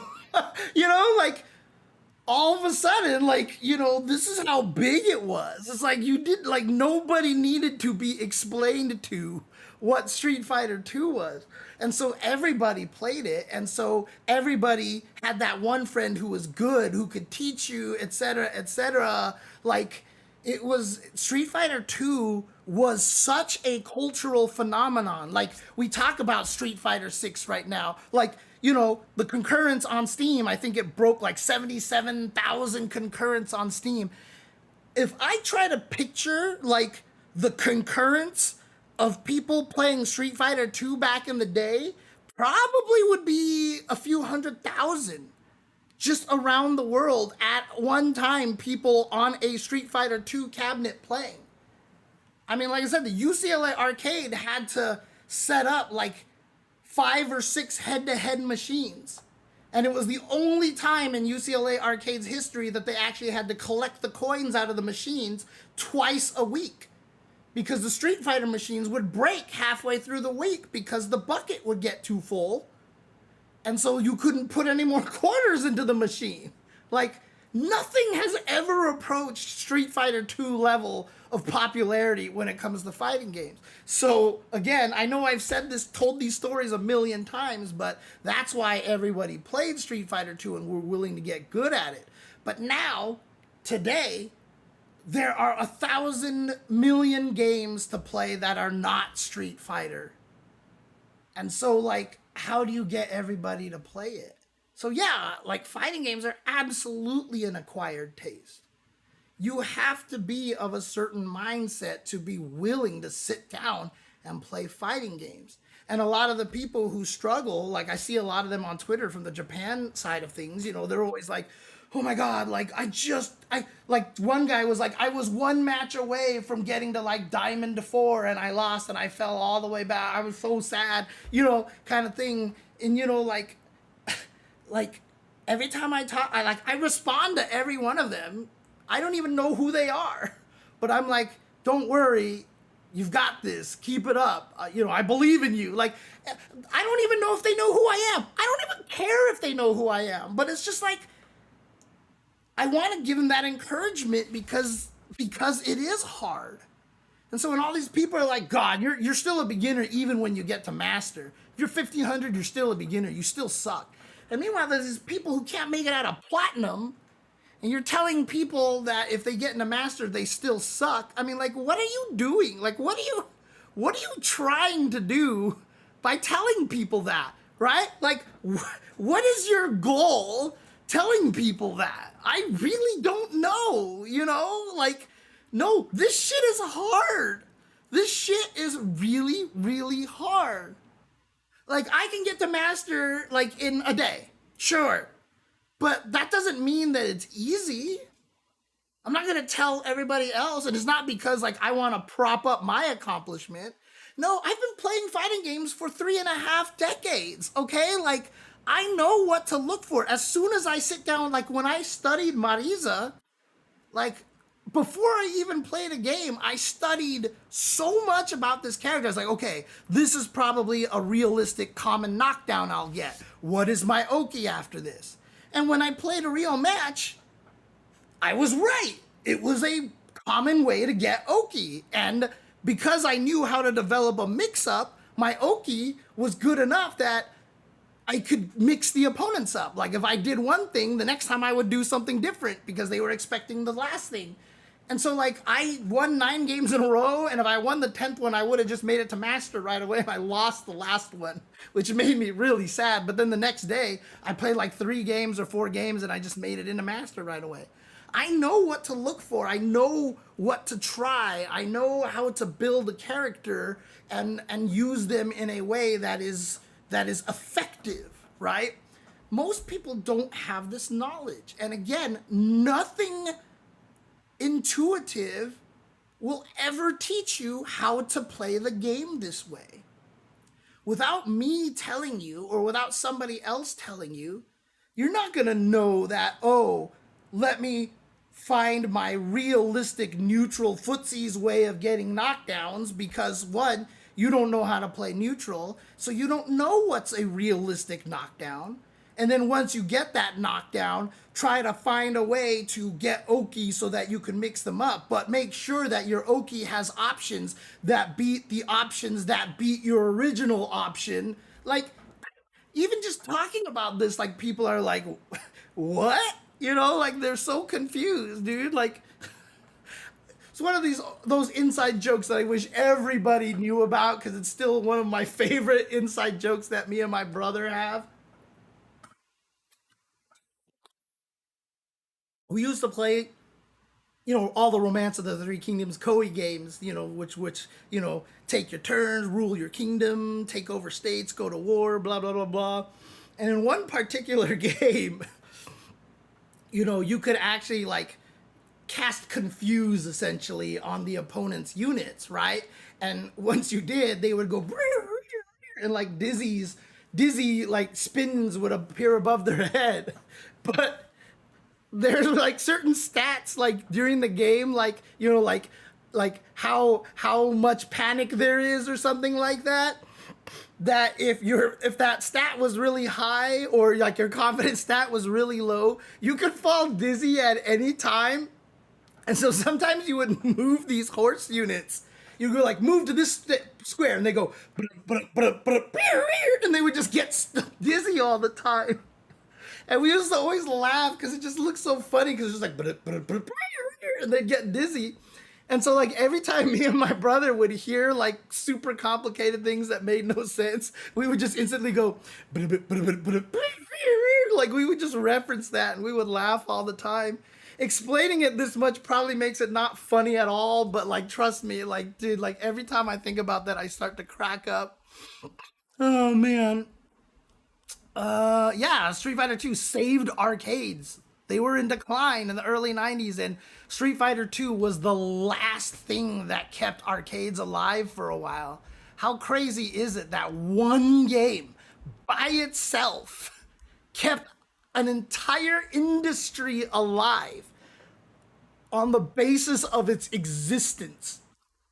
People have no clue how big Street Fighter 2 was back then. It was crazy. Do you think it would be a good idea to have DLC tutorials to teach the existing meta techniques? I mean, they need to have a lot more tutorial stuff in the game, but also you have to teach it in a way that makes sense to the opponent. And a lot of times you do that not by teaching them the techniques, but by challenging them with something else that makes them learn the techniques, right? So let's say you want to learn Oki on something, right? But you don't understand it, so you create a break the targets like Smash Brothers, where you have to like break this barrel, or like you have to fight like a weird dummy that like pops back up or something. Or let's just say it's like a springboard target. You hit it, it goes down, and then it pops back up. And depending on what move you hit it with, it actually simulates the knockdown from the move that you hit it with. But if you hit it with something that isn't a knockdown, it never springs down, right? And so let's say you have to knock it down or whatever, and you hit it, and then while it's down, you want to hit it as soon as it springs back up, so your time record can be better, right? So what you're gonna do is like, okay, I'll hit this down, and then you'll watch somebody else run the course, and they hit it down, they go dash, low jab, and then they throw in a meaty, and it hits exactly when it gets up, and so they can hit it at the most effective time, and then keep going through the obstacle course, right? And so you as a player will see somebody else do that. Oh shit, let me sweep it, and then dash up with low jab, throw up a standing strong, and it hits it. And then you go play an actual match, and you sweep someone, and now you're just like, well, it worked on the thing in the obstacle course, so you try it, and then it works in real fights, and now you're learning how to frame kill. You're learning how to frame kill into Oki, which is like one of the most important things in early Street Fighter 6, right? Like, there are ways to teach people. I mean, Raviner, like, if you've been in my chat ever before, if you've been on my stream ever before, I will not ever stop gushing about break the targets and home run contest in Melee. Like, those two are the greatest tutorials ever created. Ever created.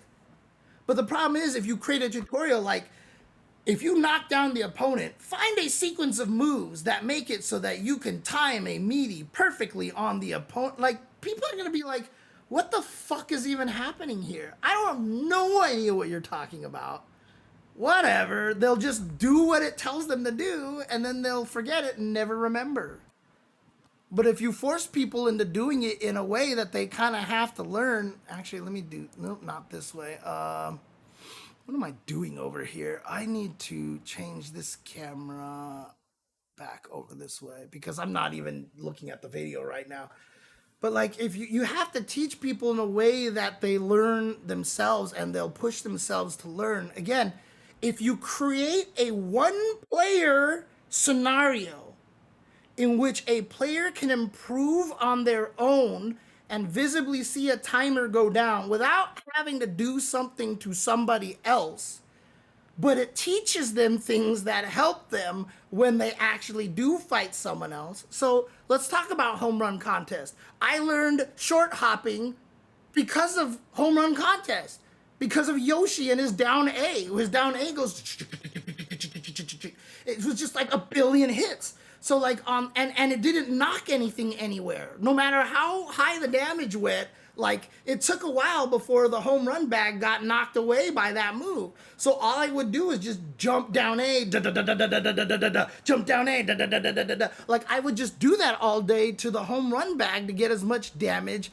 as possible. And I sat there and I learned how to short hop in Melee just so I could do this stupid home run contest.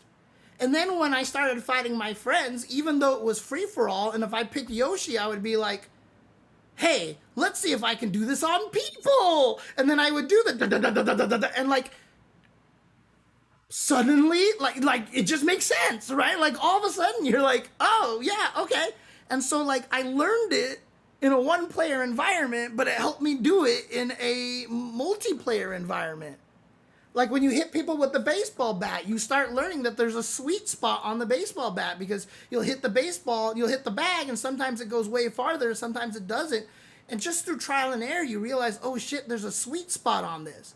And then you play characters like Peach, or I'm sorry, Zelda, and you jump in the air and you do her fair or bear, and like it hits people and doesn't do anything. And then sometimes it hits somebody and they just go flying, and you're like, oh, it's probably like the baseball bat. It probably has a sweet spot, right? And like nowhere in the game does it have to say you should learn how to use moves and hit with the sweet spot, because a lot of moves have sweet spots.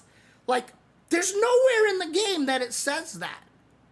But I guarantee you, anybody who plays Melee, even for just a week, will probably figure out there are sweet spots at some point, because they'll go play the home run contest, or they'll play something and they'll notice something happens. You know what I mean? Like the game instinctively teaches you a lot of these things.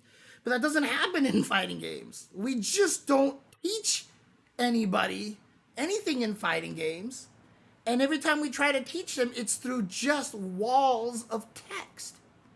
We're not making it so that it's fun to learn, and we're not making it so people are pushing themselves to learn. That's why home run contest and break the targets was so good, is because like if you were playing with your friends, I mean that's how home run contests work for me, is my friends would always be like, I got 1,600 and blah feet, and I'm like, what? And I go look at my Donkey Kong score and I'm at like 1,200. I'm like, what? How did he do that? And so I would go and try to figure shit out, and then finally I would figure something out and beat him, and I'd be like, I beat you, I'm at 1,680 something, haha. And then he would try to beat me, or the home run contest, he'd be like, I have 3 minutes and 12, and I'd be like, I'm at 2 minutes and 15, and the guy would be like, what? And then they didn't know that you could, hit something on the other side of the wall, or, use Pikachu's lightning to hit something off screen or whatever like that. Like, it just creates an environment in which people learn. So, but they can do it in a one-player environment and learn two-player tactics, but they can push themselves in a one-player environment so that they don't feel bad losing to another human being, right? And that's why World Tour is so important. It's great. It's still flawed. I still think there's a lot missing from World Tour that they should add, but it's a great start. It's a really, really great start. And none of these fighting games are doing that. I keep telling people, like, fucking somebody hire me, please. Like, I can make crazy tutorials for you. Like, someone just clip this and send it to Capcom, dude. Like, because before Street Fighter V came out, literally, the Capcom US people who were in charge at the time, I sent them a giant email and I was like, build this. Build this. This will help. And I described in detail exactly the kind of thing that I would make. Now, Street Fighter V had its other problems because there's a lot of things that it had to go through while in development, so I'm not surprised they never had a chance to make something like that. But Street Fighter 6 is still popular. They still keep coming out with more DLC and stuff like that. They keep dropping a lot of cool new things. Dude, Capcom, seriously, talk to me. I will create you some of the coolest shit to help people learn how to play your game. And they won't even know they're learning, dude. Seriously.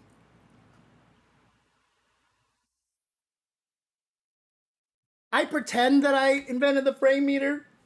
A lot of people have come up with it on their own and stuff like that. But it's just that the frame meter looks, the way that I designed it, it looks so goddamn similar.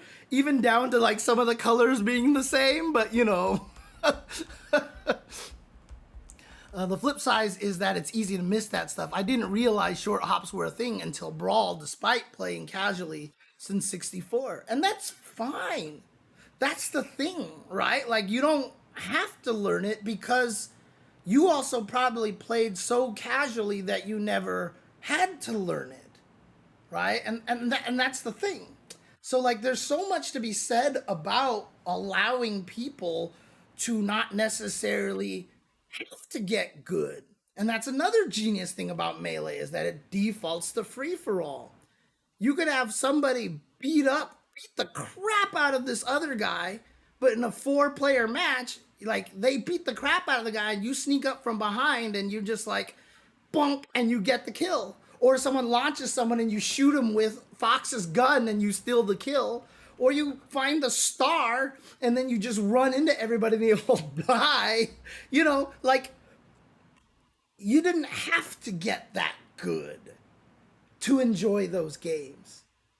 And again, like I said, that's one of the hardest things about fighting games is because, you know, someone, you know, was saying like, you know, like, the people that he tried to get to play fighting games were like, well, I'm not good at fighting games. The guy's like, but you don't have to be good at fighting games to have fun. And my response to that was, you kind of do. And that's a truth that a lot of people don't want to accept either.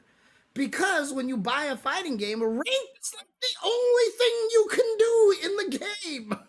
Half the games ranked is literally like one of the only things you can do in the game. So yes, you kind of have to be good to have fun because there's no other way to play the game.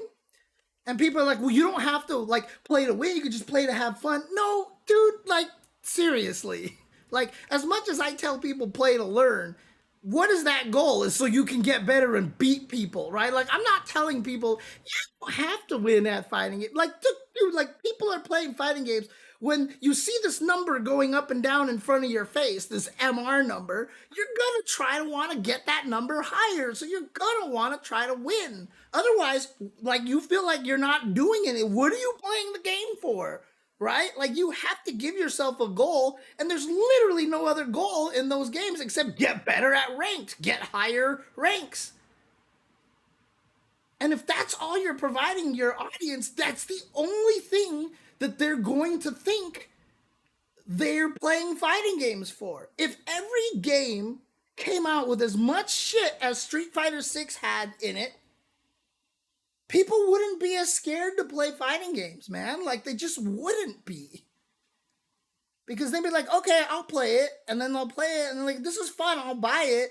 And then after they buy it, they'll be like, oh, okay, you know what? I don't feel like I want to play Street Fighter, but I don't want to play Street Fighter. So they jump into World Tour and they beat people up and they start assigning different special moves to the guy because they start thinking like, oh shit, if this launches, maybe I can juggle with this thing. That'd be cool.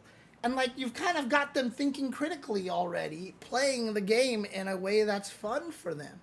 And every once in a while, they'll run into bosses that are like really hard to beat because they just have a lot of health and they drain your health. And, you know, you fight Carlos Miyamoto and like you gotta realize that when he starts doing the crazy spin that you can't block, you try to get away from it. Like it teaches you a lot of like little things here and there and stuff like that. And so like if every fighting game was like Street Fighter 6, more people would be less like resistant to them. Because you make every fighting game nothing but ranked, like I could show somebody like, look how fun Guilty Gear Strive is, and they're like, holy crap, this Testament character is the literal coolest character I've ever seen. I need to play this game.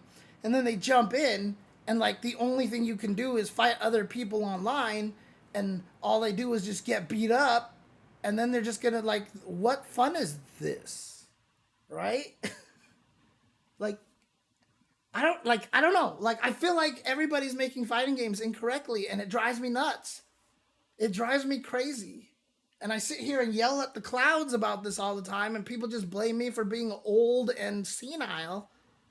Or, you know, that's not true. Like, I've told people, I was like, ranked is like the most miserable experience possible. And like, some guy responded to me and was like, I enjoyed ranked. I don't know what you're talking about. And I was like, and you're also talking to me on Twitter and you know who I am, that clearly means you have the mindset and you care enough to do this. I was like, nobody knows who I am on Twitter, dude. Nobody knows who I am. And if you know who I am and you're responding to my tweet about this, clearly you are in the 5%. Right? Like, seriously. What's up, Kasai? I'm assuming from Australia. How are you doing? I think it should be daytime. Good day, mate. You know, I'm just going to say that and just completely be made fun of. But, you know, like, seriously. Right. There needs to be a safe, consequence-free space in the game to learn and see meaningful improvement. And the craziest thing about it is like, well, what about like League of Legends and stuff? Like, you play League of Legends, and the first part of the fight, you are not engaging with anybody else. You are farming minions. Right? Like, every time I watch League of Legends, it's just really funny because, like, obviously there's different strategies and stuff, but when you first learn it, you go sit there, they teach you to farm minions so you can get money, so you can buy stuff, and they tell you what to buy and everything, like, your friends tell you what to buy, and then you see the enemy, and you're like, shit, and you both run behind your towers and you don't engage. And then the guy who knows what they're doing is like, all right, everybody, gather at this point. Let's push this lane. Let's push this lane. And you're like, okay. You know, like you're doing a lot on your own. You know what I mean? Like, you get to actually have a pseudo consequence free portion of the game. And as a one player, like, you farm minions, but then your friends are like, okay, you have to learn how to last hit a minion. Because if your minion kills the minion, you don't get the experience points for killing the minion. So what you need to do is start attacking minions and then let your minion drain them down to no health and you get the kill. So you get more gold and you get more experience and stuff, right? This still has nothing to do with fighting somebody else, and I can learn to get better at the game by myself, you know? So, like, it's kind of crazy. League starts with fighting your teammates. Yeah, I get, right. But it depends if you're playing with your friends. If you're playing with strangers, for sure, right? So, yeah, Soul Calibur 2 why is Soul Calibur 1 and 2 so universally hailed as some of the greatest fighting games of all time? Because they had so many one player. Do you know, like, every time, like this is weird, right? Like, obviously, I'm not trying to be sexist or anything like that, but back in the day, not a lot of girls played fighting games, right? It just wasn't as common as it is today. The funny thing is, every time I meet a girl who's not new to the scene, who's played fighting games in the past, if I ask them what game got them into the fighting game community, it is 90% Soul Calibur. It is 90% of the time, Soul Calibur is the game that got this girl into fighting games. This has happened, like, constantly. Like, without doubt, like, the fighting game that has got more girls into fighting games was Soul Calibur and Soul Calibur 2. And why? Because the game had a lot of shit to do. Right? There was a lot of shit to do in those games. A lot of consequence-free things to interact with and stuff, and it was really funny. And they enjoy it. You see, look at this. See, like, another person who's been playing fighting games for a long time like me, and even Mike Lee's like, you know what? Whoa, that's true. It's so true. And you know what? 20 years from now, when we see all the girls who are playing fighting games, they all got into it because of Street Fighter 6. They'll have all gotten into fighting games because of Street Fighter 6. And why? Why? Because there's a lot of ways to play Street Fighter 6 without having to engage in opponents.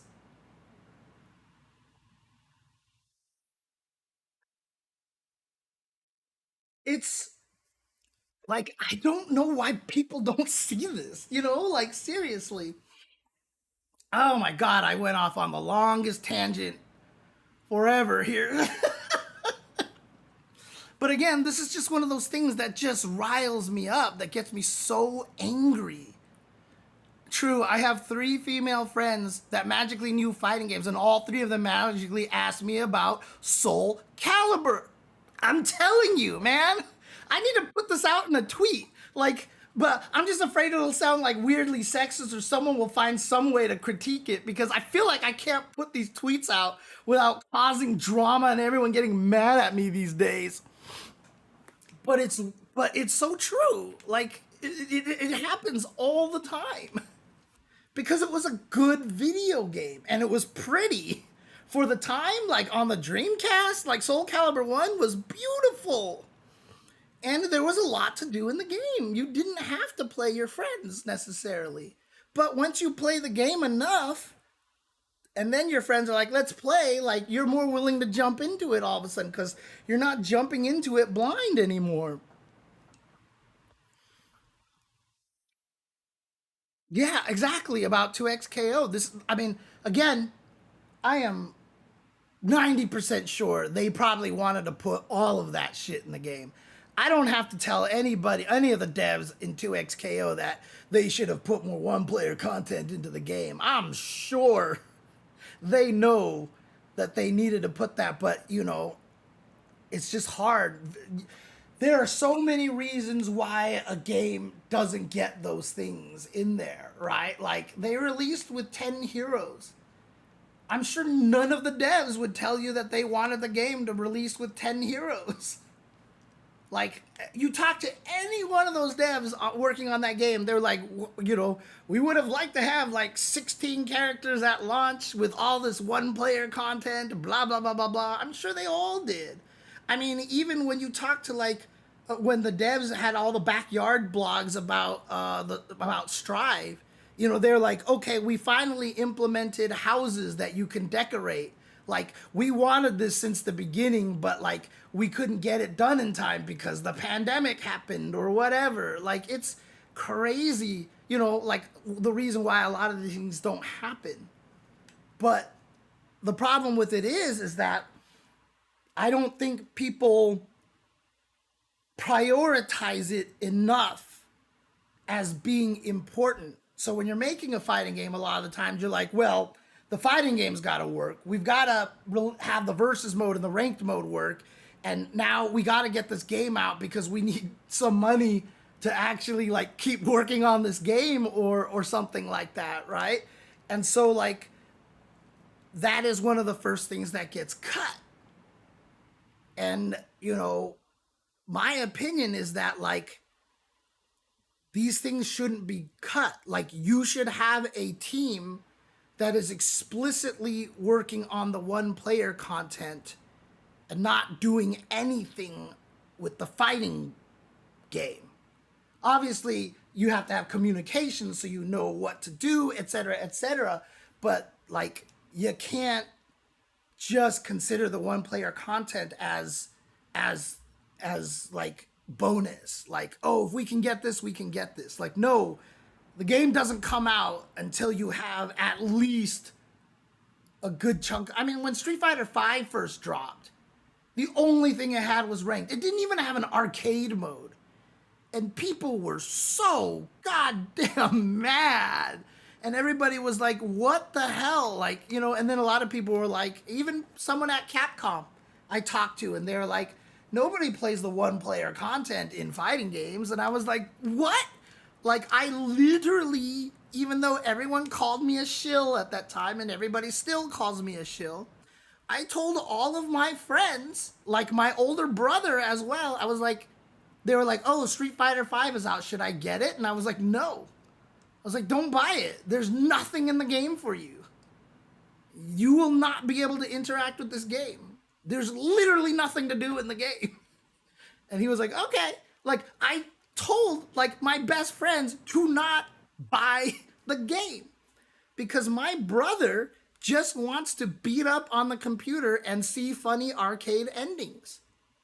Like, that's what he did all the time back in the day. Like, he beat the game with everybody in Street Fighter 4.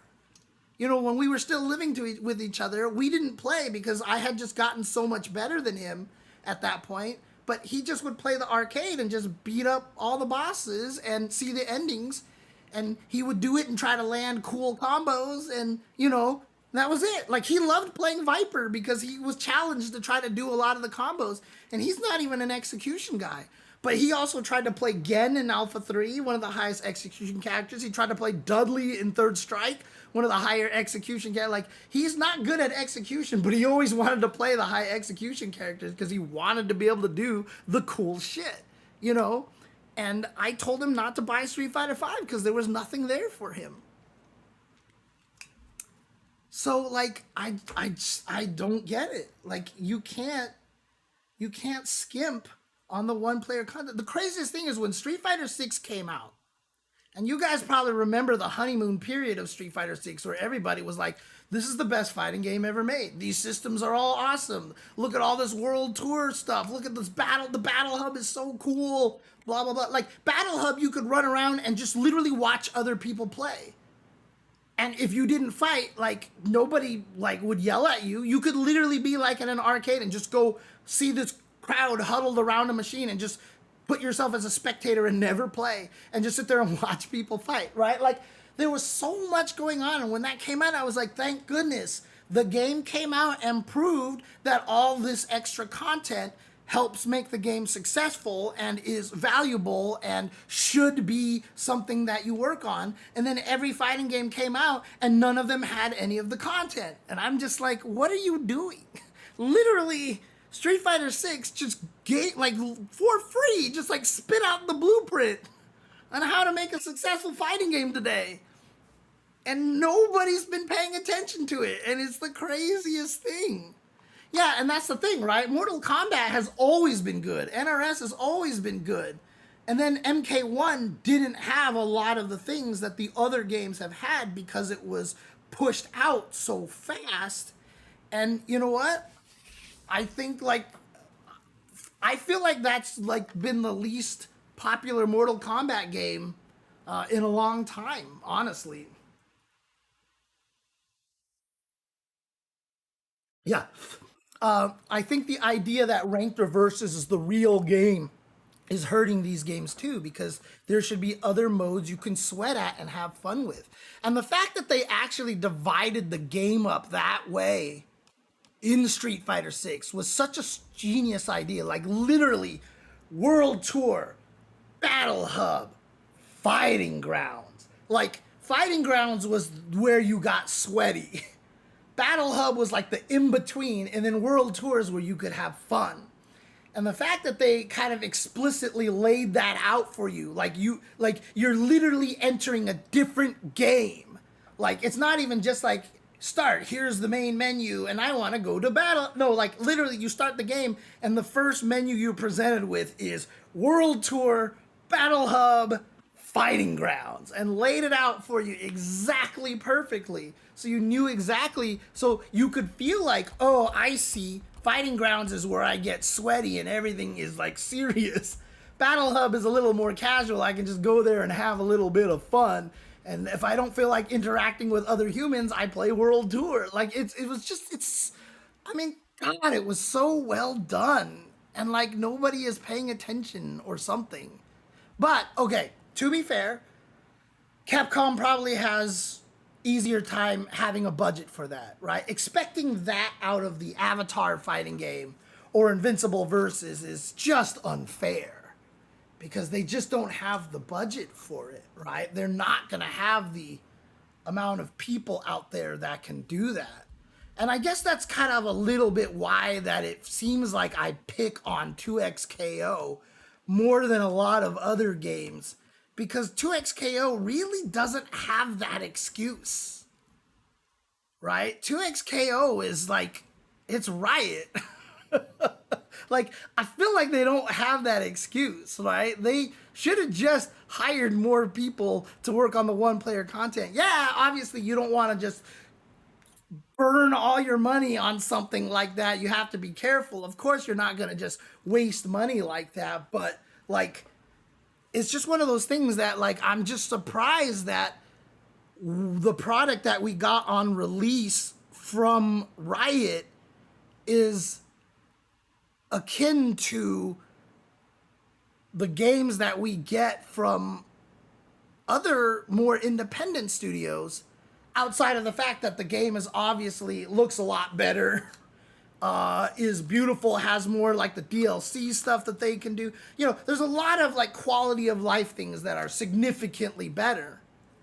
But I just don't think that there was a reason why we didn't get a one-player mode and stuff like that.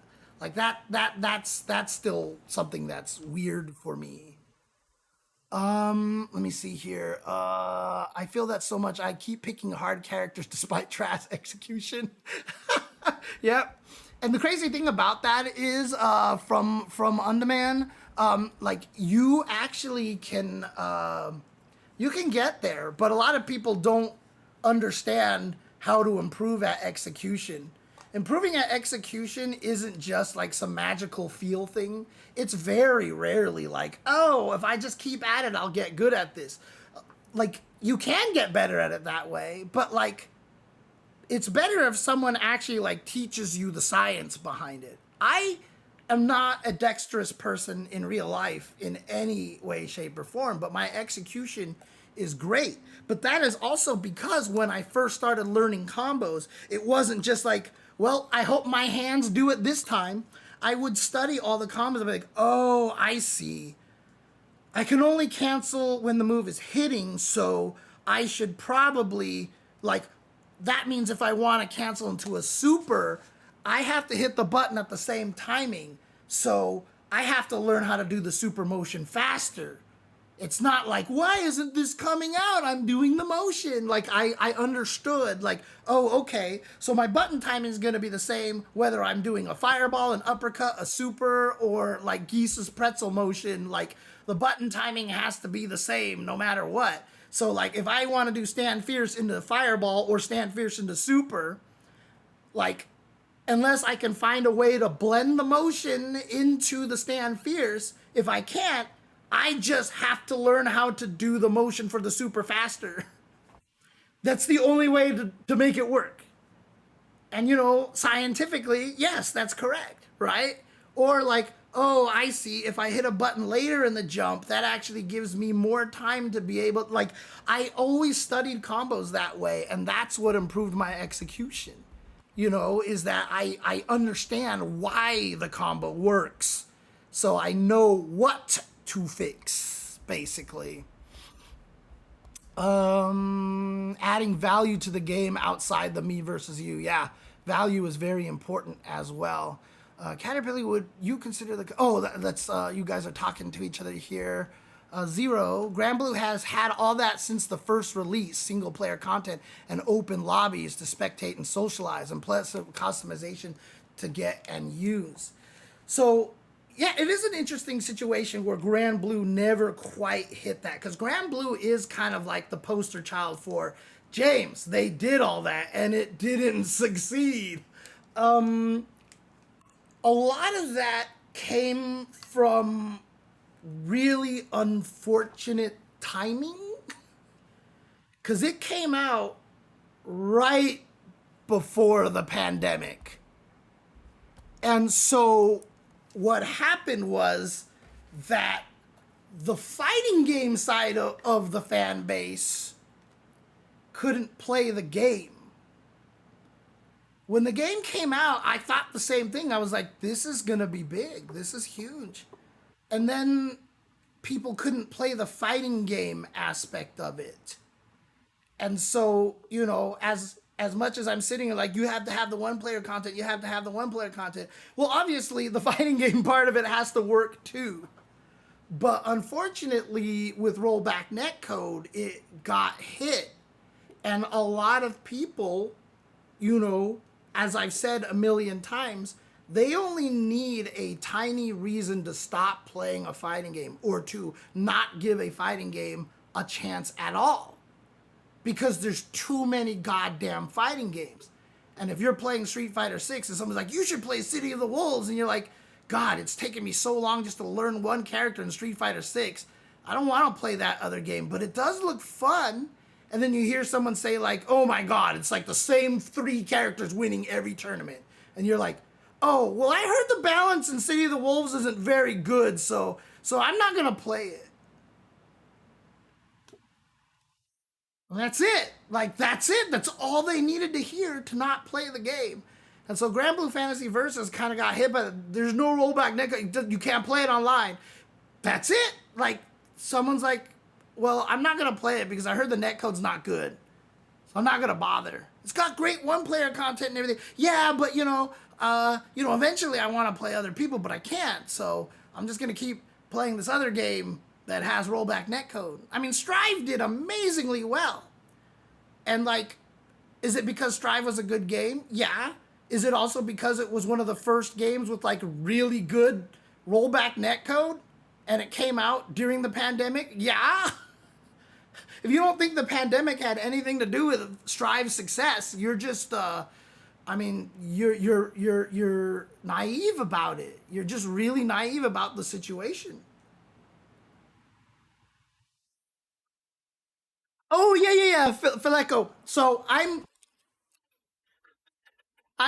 that is not a genuine critique of COTW, but it was early on, and even then, it wasn't an accurate critique. It's just that $1.5 million is on the line, so everyone's gonna play Hotamaru, right? Like, that's just what it is, right? Everyone's gonna play Hotaru. It's not even a valid criticism at all, but because the tournaments were turning out that way, because $1.5 million is on the line, someone says it on Twitter, and that's all that the person needed to see to not play the game. Because there are too many fighting games out there. That's all I'm saying. It's not an actual criticism of COTW, because it wasn't even true during the time when everybody was only using 5 characters. It's just $1.5 fucking million are on the line, so everyone's gonna play the best characters to give them the chance to win. Like, every time people are like, why is old games so different? People were willing to play lower tier and today, and I'm like, there wasn't $1 million on the line. If there wasn't $1 million tournament for Super Turbo, you think I'd play Cammy? Do you really think I would play Cammy if there was $1 million? Yeah, and the other problem is that it took a while to change. But the thing about it was, like, we saw, like, in the EWC tournament, what was it, Dark Angel, like, killed everybody with Terry.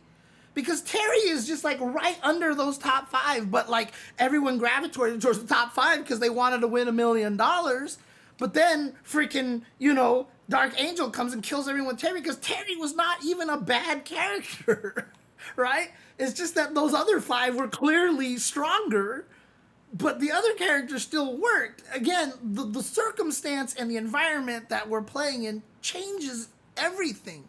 And everybody keeps looking at everything in the fighting game community in this vacuum.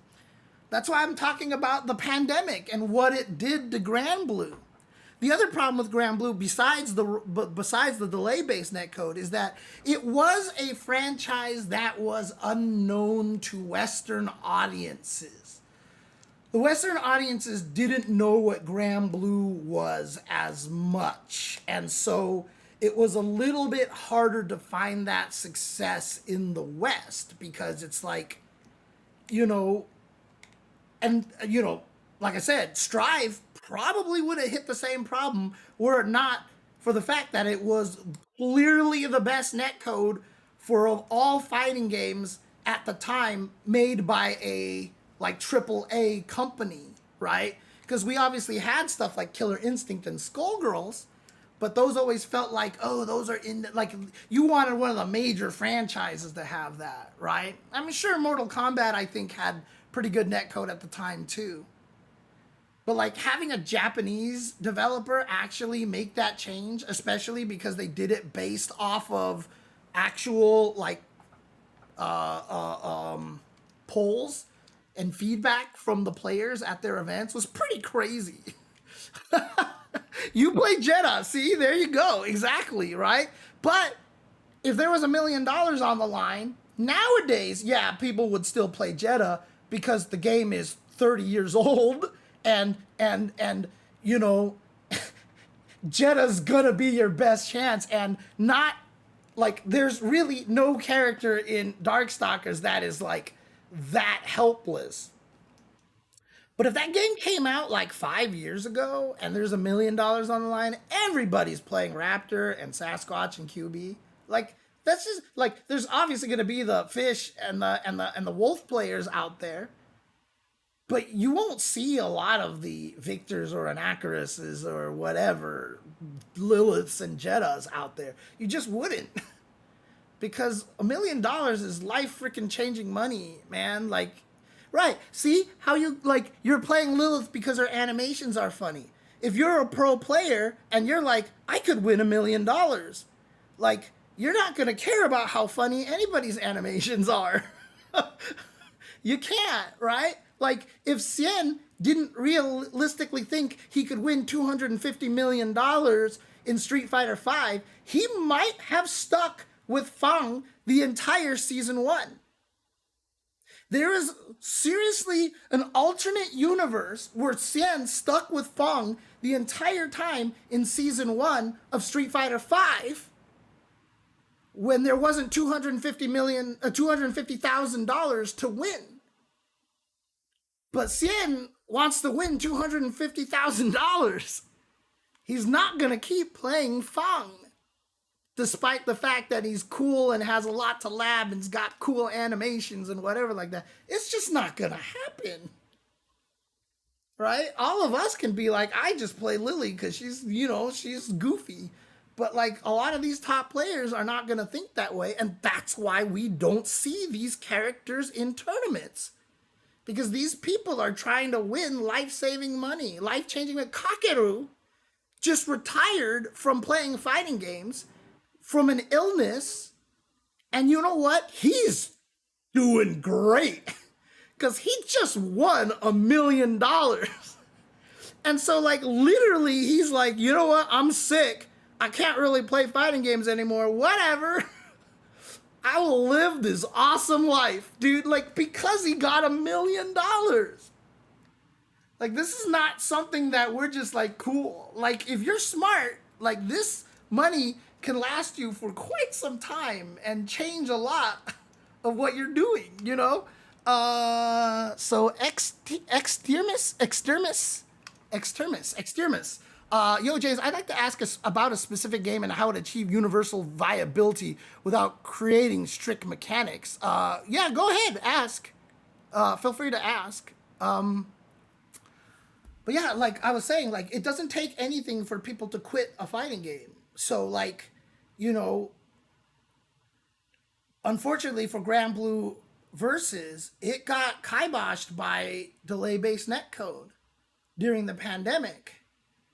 And then when Grand Blue Fantasy Versus Rising came out, you know, there's always that fear of like, people are already good, it's too late for me to get into it.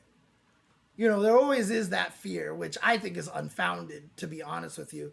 And to be fair as well, I think Grand Blue Fantasy Versus has actually been doing a pretty good job, like, maintaining a pretty solid base. Because, like, every time that game ends up at, like, a tournament, like, the entry numbers are actually pretty good. You know, they're pretty solid. And so, you know, I really do think the game is, you know, one of those games that has done very well for itself once it got the rollback netcode, honestly. Uma, Uma, the Taiwanese guy who won and just was like, you know what? I'm just gonna donate a bunch of money to my favorite VTubers and just have fun. I mean, he literally said he entered Capcom Cup because he was like, I think I could win, and if I do, I could retire because I'm lazy and I don't want to work. And somehow he did it, and that was it. So crazy. Yeah, absolutely, Filico. There was a lot, or is that like Filic KO? I'm not sure. If I pronounce your name wrong, please let me know. But yeah, like, honestly, you could have character specialists because the stakes weren't high. I can play a shitty Cammy in Super Turbo, and if I lose, I'm like, well, I have the worst character in the game, so whatever. And if I win, I'm like, look at me, I'm winning with this sicko character. But like I said, if there's $1 million on the line, I'm not playing Cammy anymore. If there's $1 million on the line, I'm playing Claw. I'm heelballing everybody to death. I don't care. I don't care. I'm heelballing everybody, right? So.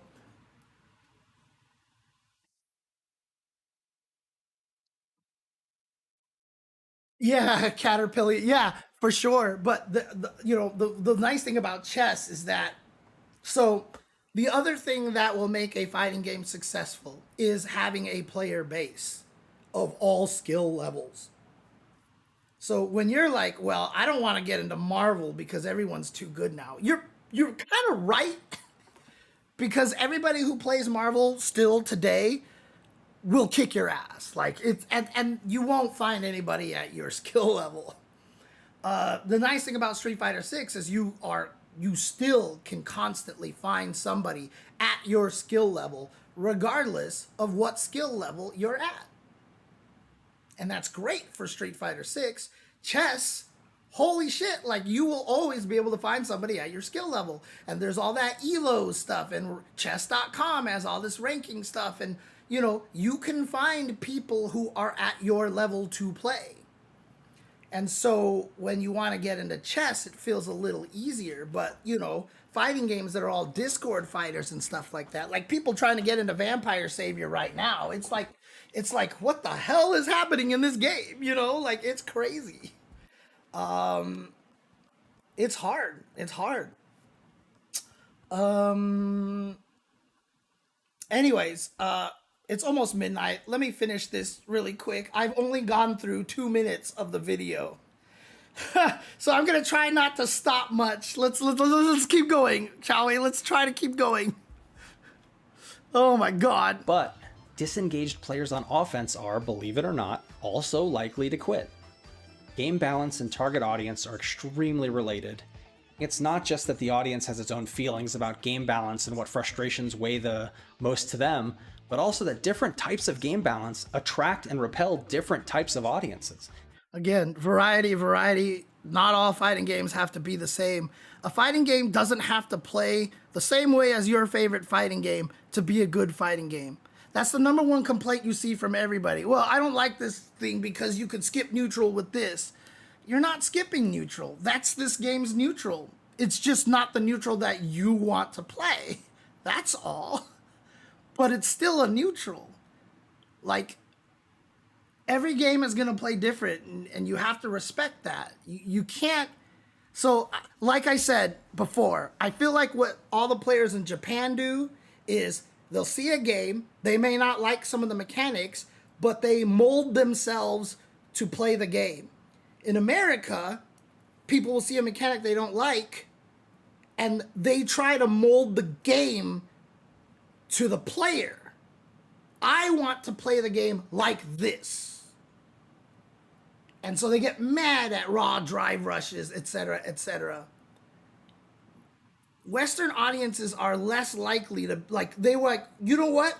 The next patch should just remove drive rush entirely, right? They're always wanting the game to be molded to what they think is the right fighting game, as opposed to going, I like fighting games like this. This is not that fighting game. I want to keep playing it. All right, let's learn how to play this fighting game. People don't, I don't know what it is. The Western audience just doesn't do that as much. But you see Daigo in Japan, he's learning Street Fighter V. Oh, I see. I have to be more random in this game. And he teaches himself to do that. Oh, I need to have better reactions. He sits there and learns how to counter 3 of Ibuki's options, right? So, he molded himself into a player that could play Street Fighter V instead of trying to make the game play the way that he wants. I don't know what it is about the Western audience that gets stuck on that so much, and it drives me nuts. But yes, different things repel and attract different types of audiences. And different audiences self-select into different types of games and game balance outcomes. Yes. Let's look at 3 example scales. In the first, developers worked very hard to sand off every frustration they could, regardless of how much fun had to go to achieve that. Even though the weight of the frustration side is light, so is the weight of the fun side of the scale. This can result in even very minor frustrations feeling oversized, and make spending time with the game feel not worth it because the fun it delivers is sterile or bland. Actually, Rio Ayanami, that is such a good point. That is such a good point. You know, the nature of Japan, that they understand the environment that they live in. The reason why Japan can be so clean is because they're taught since a young age to respect the environment.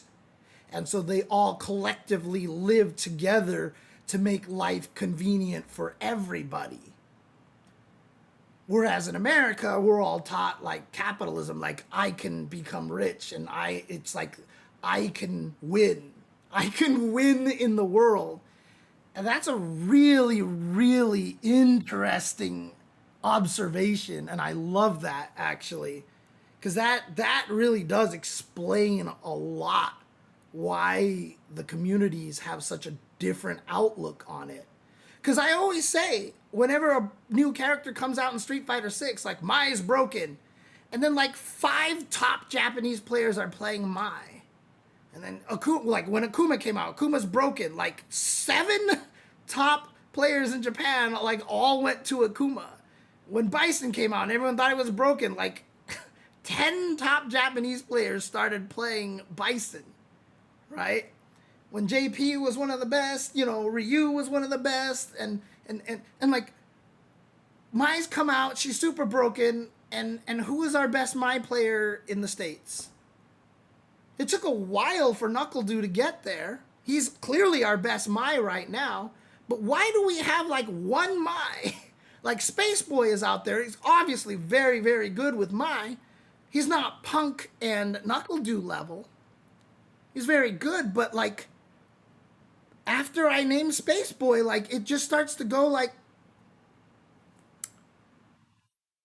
who else is there, right? Like who else is there? And I know I'm leaving people off and I feel bad about that, but still, like, you know, I don't know what it is. Like the mindsets are so different between the two scenes. It's really crazy. It's really bizarre to me. Okay, so Extermi says, I find it strange how Alpha 2 is essentially the most balanced SF game without really reducing expression. It seems like characters on Alpha 2 have different ways in which they interact with system mechanics, not necessarily custom combo, but it's just the way characters get to utilize similar mechanics in different ways that leave way for expression. It seems like Alpha 2 gave characters equal high risk, high reward with mechanics, while 6 kind of did the opposite, making everything universal. So I'm just gonna say that Alpha 2 is clearly your favorite Street Fighter game. Because that game is not balanced, and that game has all sorts of levels of bullshit. In particular, the VICC, which some characters can take advantage more than others. As I've always said, the game that you love the most is always going to be the most balanced and fair game for you. So I'm not saying, like, I'm not trying to criticize you or make fun of you, but what I'm trying to say is, like, this is what we tend to do as players, is we find our favorite fighting game. And, like, if you play Rose, like, yeah, like, like, of course you're gonna enjoy the game, right? Like, because Rose is, like, strong. I mean, Serlin got top 2 in a tournament by only using strong, I think it was, one time, you know, like, you're going, like, you will enjoy the game. Like, I have Super Turbo fans tell me that Super Turbo is fair and balanced. I have Third Strike fans tell me that Third Strike is the most balanced fighting game out there. And I'm just like, you guys are all insane. Like, Super Turbo is one of my favorite fighting games to play. But there's no way that game is balanced, nor is there any way that game is honest. Nor is there any way that game isn't just full of the most bullshit stuff in the game, like in fighting games. Like, it's just that you're willing to put up with that kind of bullshit because you can win in that environment. If you are able to win in that environment, everything is fair. That's just how it works. Like, one person on Twitter was like, you know what? Like, Street Fighter V is the best because it had the most realistic footsies. And I was like, that's such a bullshit answer. That's such a bullshit statement because there's no such thing as real footsies. What is real footsies? Real footsies is the footsies you play in your favorite fighting game. That is what real footsies is. To everybody out there, real footsies is the footsies that are played in their favorite fighting game. And another person who asked was like, what is real Street Fighter anyway? And I said, there is no such thing. Because Super Turbo doesn't play like Alpha 1, doesn't play like Alpha 2, doesn't play like Alpha 3, doesn't play like Street Fighter 3 Third Strike, doesn't play like Street Fighter 4, doesn't play like Street Fighter 5, doesn't play like Street Fighter 6. Like, there's no such thing as real Street Fighter. And like, the more that we keep trying to say that something is the exemplary blah, we keep getting stuck in this stupid holes that we're in. We don't have to, there's no such thing as real footsies. There's no such thing as real neutral. There's no such thing as real Street Fighter.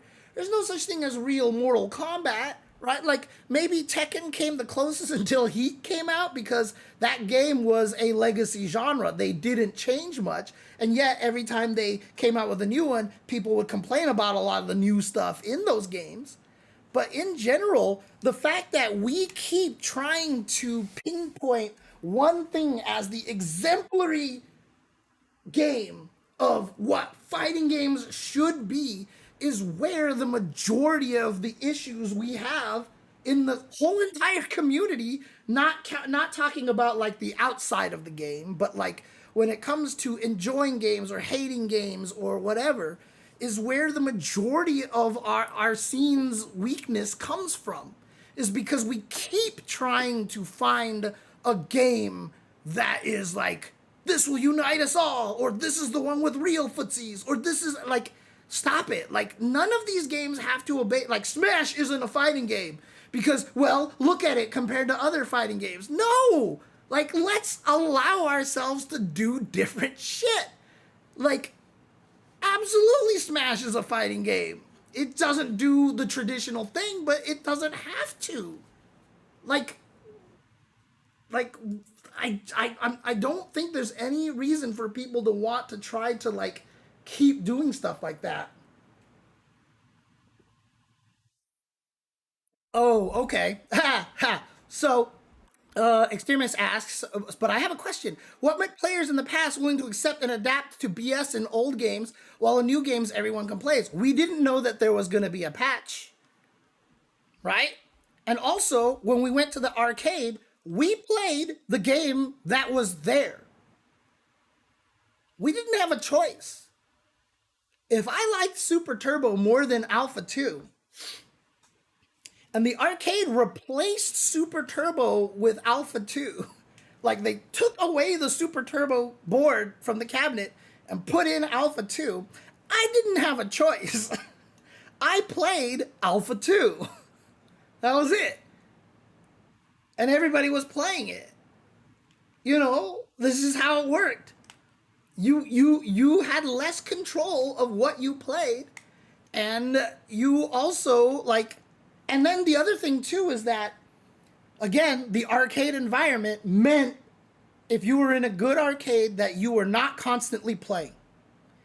And so you're seeing other people dealing with the bullshit. And you see that other people don't lose to the bullshit. And you're like, how is he beating that? Like, why do I die to this character when they just do one move? And this other guy uses the exact same character and blows this guy up. What is happening here? Like, the social interaction and the, again, one of the things that we do not do enough in the FGC right now is watch other people play.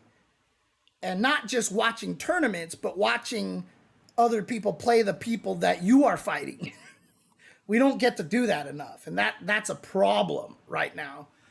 Trying to be objective, I think Soul Calibur 2 might be one of the most balanced fighting games. Can't list all the reasons. I just remember Ares saying this game is tight, and he sounded very confident about it. Yeah, for sure. I mean, like, I think Hyper Fighting is legit, like, without question, one of the most balanced fighting games out there. I really do. I really think that is one of the most balanced fighting games out there. Yeah, I still will yell at a lot of the bullshit out there, and there's still no way that I'm going to say that there isn't bullshit, because Blanca's bullshit in that game. Golgoth says, thank you, James, for this discussion about the issue of balancing a fighting game and ultimately a game in general. My view on this problem is that it's an unsolvable problem. I mean, that's exactly what Keits was saying in this video, Golgoth. I don't know if you've actually seen all the other parts, but his whole thing was that balance isn't real. That there's no such thing as actually balance in a video game, because everybody has different views on and expressions on stuff.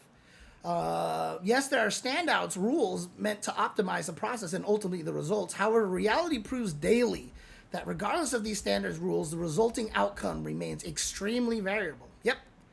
Otherwise, if the results were constant, all games would follow the same balancing rules. The same applies to raising an individual. But as mentioned earlier, reality shows us the result remains variable regardless of the standards/rules applied. Yeah, I agree with that. Hyper fighting is broken. But see, the thing about it is, like, I truly believe that in hyper fighting, like, 10 out of the 12 characters are, like, legit, like, really good in the game, and they can all win. So I think it's super balanced, you know.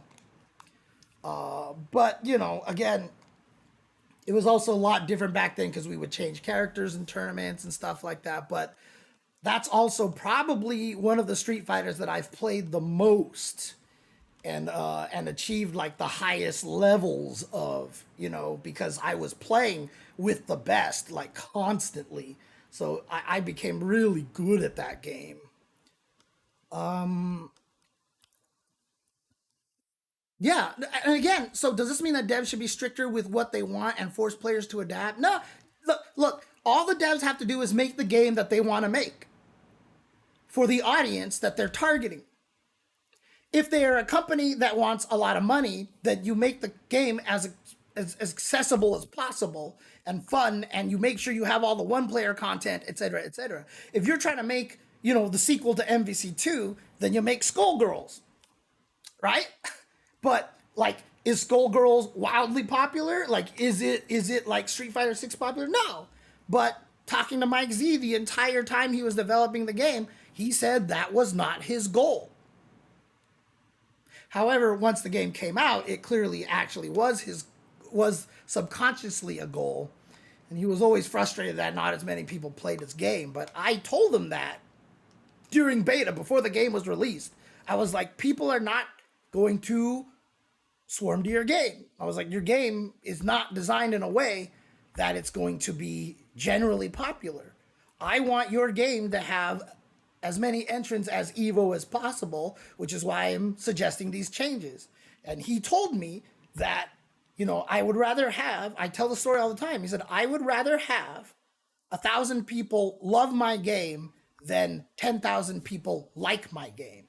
So when he was making the game, making it popular wasn't his goal. And the game that he created suited that and was exactly what he was seeking out to do, which was have an MVC2 sequel with his own flavors put into the game. You just have to make the game that you know you want to make, right? The hardest part is that because game costs are so high these days, AAA companies have to make games that sell, right? Back in the day, when we were doing CPS2 games, Capcom could make Cyberbots and Darkstalkers and X-Men and Street Fighter and whatever, because the games weren't as expensive to make. You had the CPS2 hardware, you just kind of tweaked it, you did stuff, like you were able to try for things. You can't do that anymore because these games are so prohibitively expensive to make. The voice actors cost a lot more, the people who write the music cost a lot more, the graphics cost a lot more. The learning how to program on the architecture costs a lot more. Using the RE engine costs a lot more, etc., etc. You don't have this freedom anymore. And so a lot of these companies have to make games that appeal to as many people as possible. We don't have the freedom to do fun stuff. You know what I mean? It's like crazy.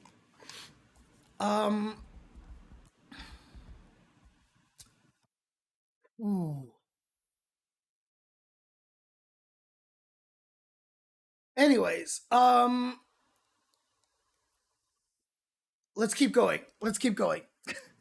Players of this game have less reasons to quit, yes, but they also have less reasons to play. In the second scale, developers didn't really care about frustrators, so this theoretical game has a very high frustration weight, but it also has a very high fun weight. You'll notice that the ratio of the scale is similar to the first, but the actual weight of each side matters a great deal. While the audience may be smaller in this type of game, the immense weight of the fun side of the scale is going to have the players who can deal with the high level of frustration calling this a favorite game. Dude, this is exactly what we were just talking about. The Skullgirls thing, and, you know, talking about Alpha 2, and, you know, your favorite game is the one that you can deal with the bullshit more than other games, right? This is exactly that conversation. Some players call these kinds of games kusoge, Japanese slang for shitty game. They say it lovingly and disparagingly all at once. It's fascinating. In the final scale, which is probably the ideal goal for developers for most projects, frustrations were addressed carefully in ways that, while inevitably did lower the weight of the fun side a bit, didn't overdo it. This scale is indeed the healthiest of the three examples. Yeah, they don't need to be more expensive, but the problem is the AA games and the A games suffer from, you know, people think City of the Wolves looks ugly. People think City of the Wolves is a crappy looking game, which is just like, what? You know, like, it's a great looking game, right? It's a good looking game.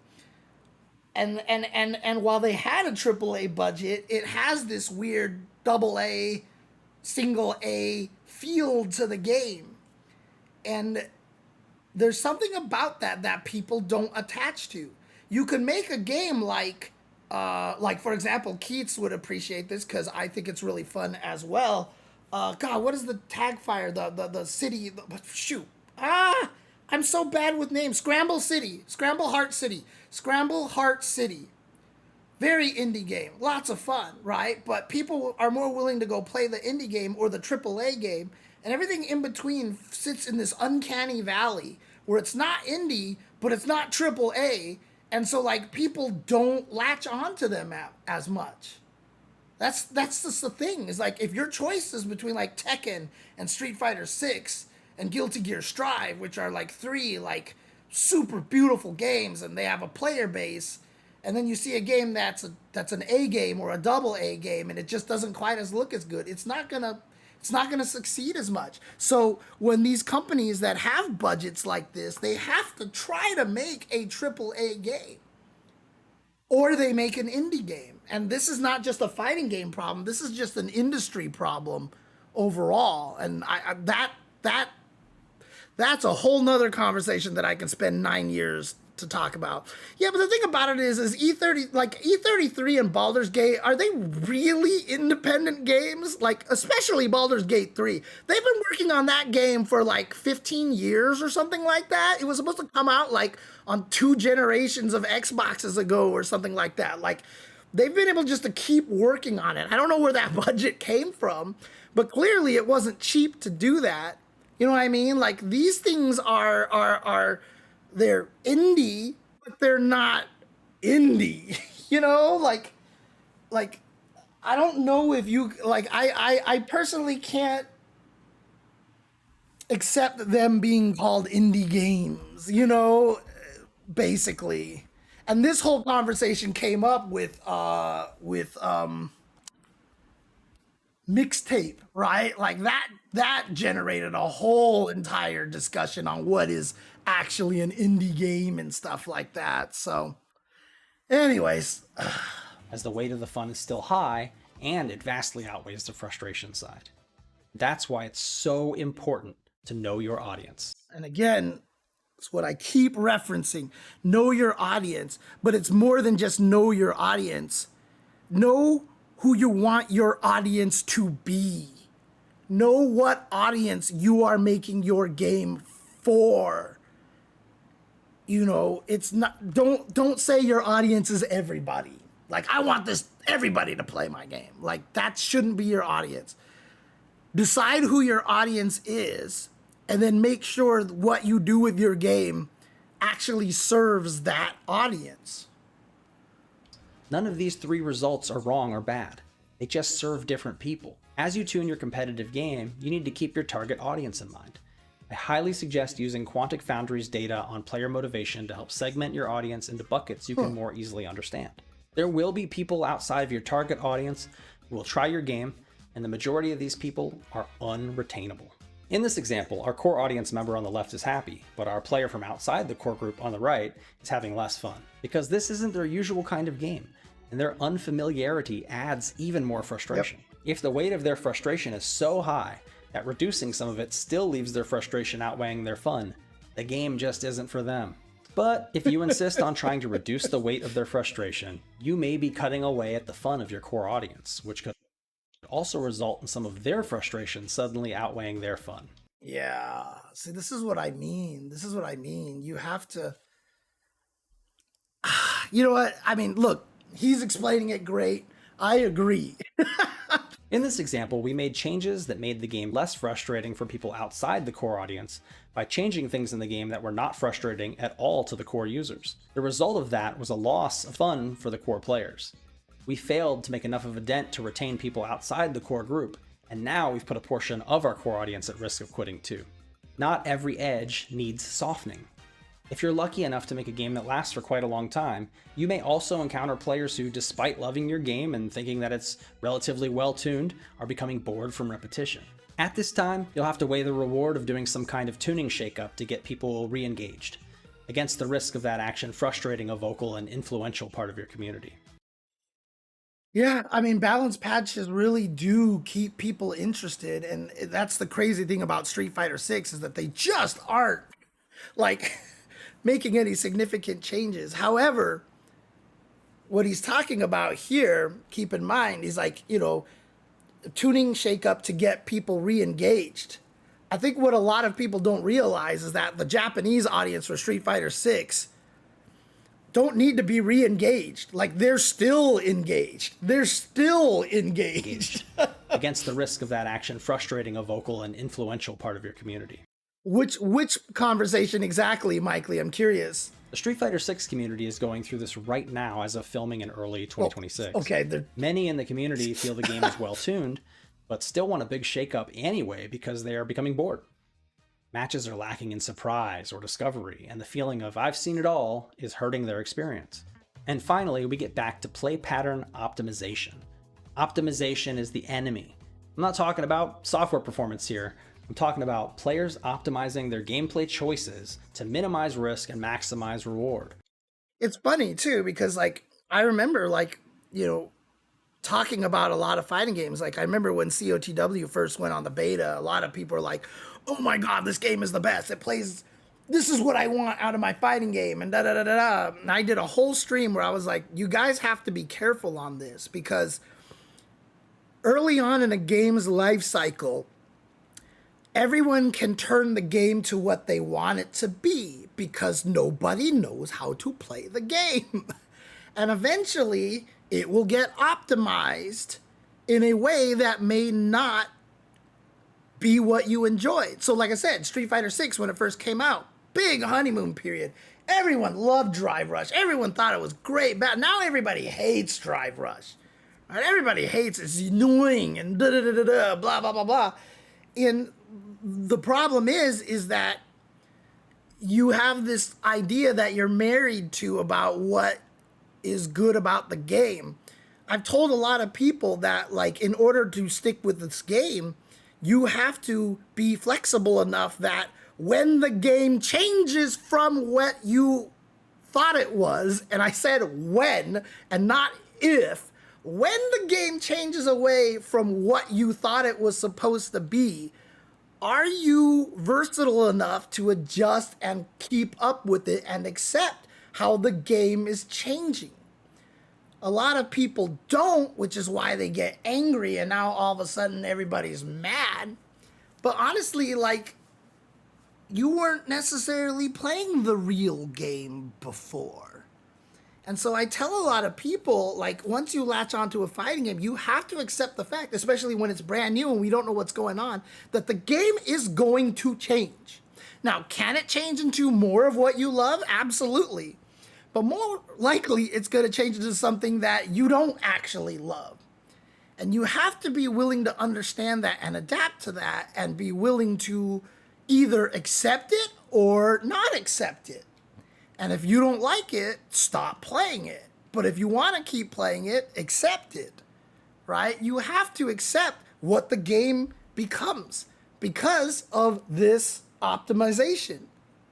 The game is going to get optimized, and it's not going to be how you thought it was going to be optimized. And it's not something that you'll ever be able to prevent. It's going to turn into a different game, and you either have to accept it or you don't as a player. That's it. That's just really it. Optimal combos, option selects, unbreachable map positioning, etc. You need to make a game where the right answers are much more obscured, or better yet, much more plentiful. You want a game where surprise and discovery can continue for as long as possible post-launch. For instance, Ultimate Marvel vs. Capcom 3's fast-paced neutral and rapid decision-making is one of the best parts of the game and has lots of surprises and memorable moments even 15 years later. But when I land a hit with virtually any attack, it becomes very clear what I should do. I should perform my very long combo with little to no reason for variation and kill your character. This optimal play gives me maximal reward with minimum decision-making, so long as I can execute, and takes up a large portion of the time spent playing during any match. During the combo, a skilled attacker is only engaged at the start as they try to stabilize the opponent and decide if they need to burn X Factor or any meter. The defender should try to engage the entire time no matter how long the combo, in case the combo drops on accident or a reset is attempted. But focusing for that long without meaningful decisions to make is exhausting, and it also results in disengagement and frustration. All right, Mike Lee, have a good night. Well, let me see what you said about this.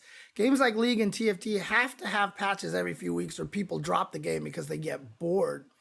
A lot of the player base solved one patch of TFT in like 2.5 weeks, and all the pros and a lot of the player base just stopped playing. Like 20% player drop, and all the major content creators stopped streaming it.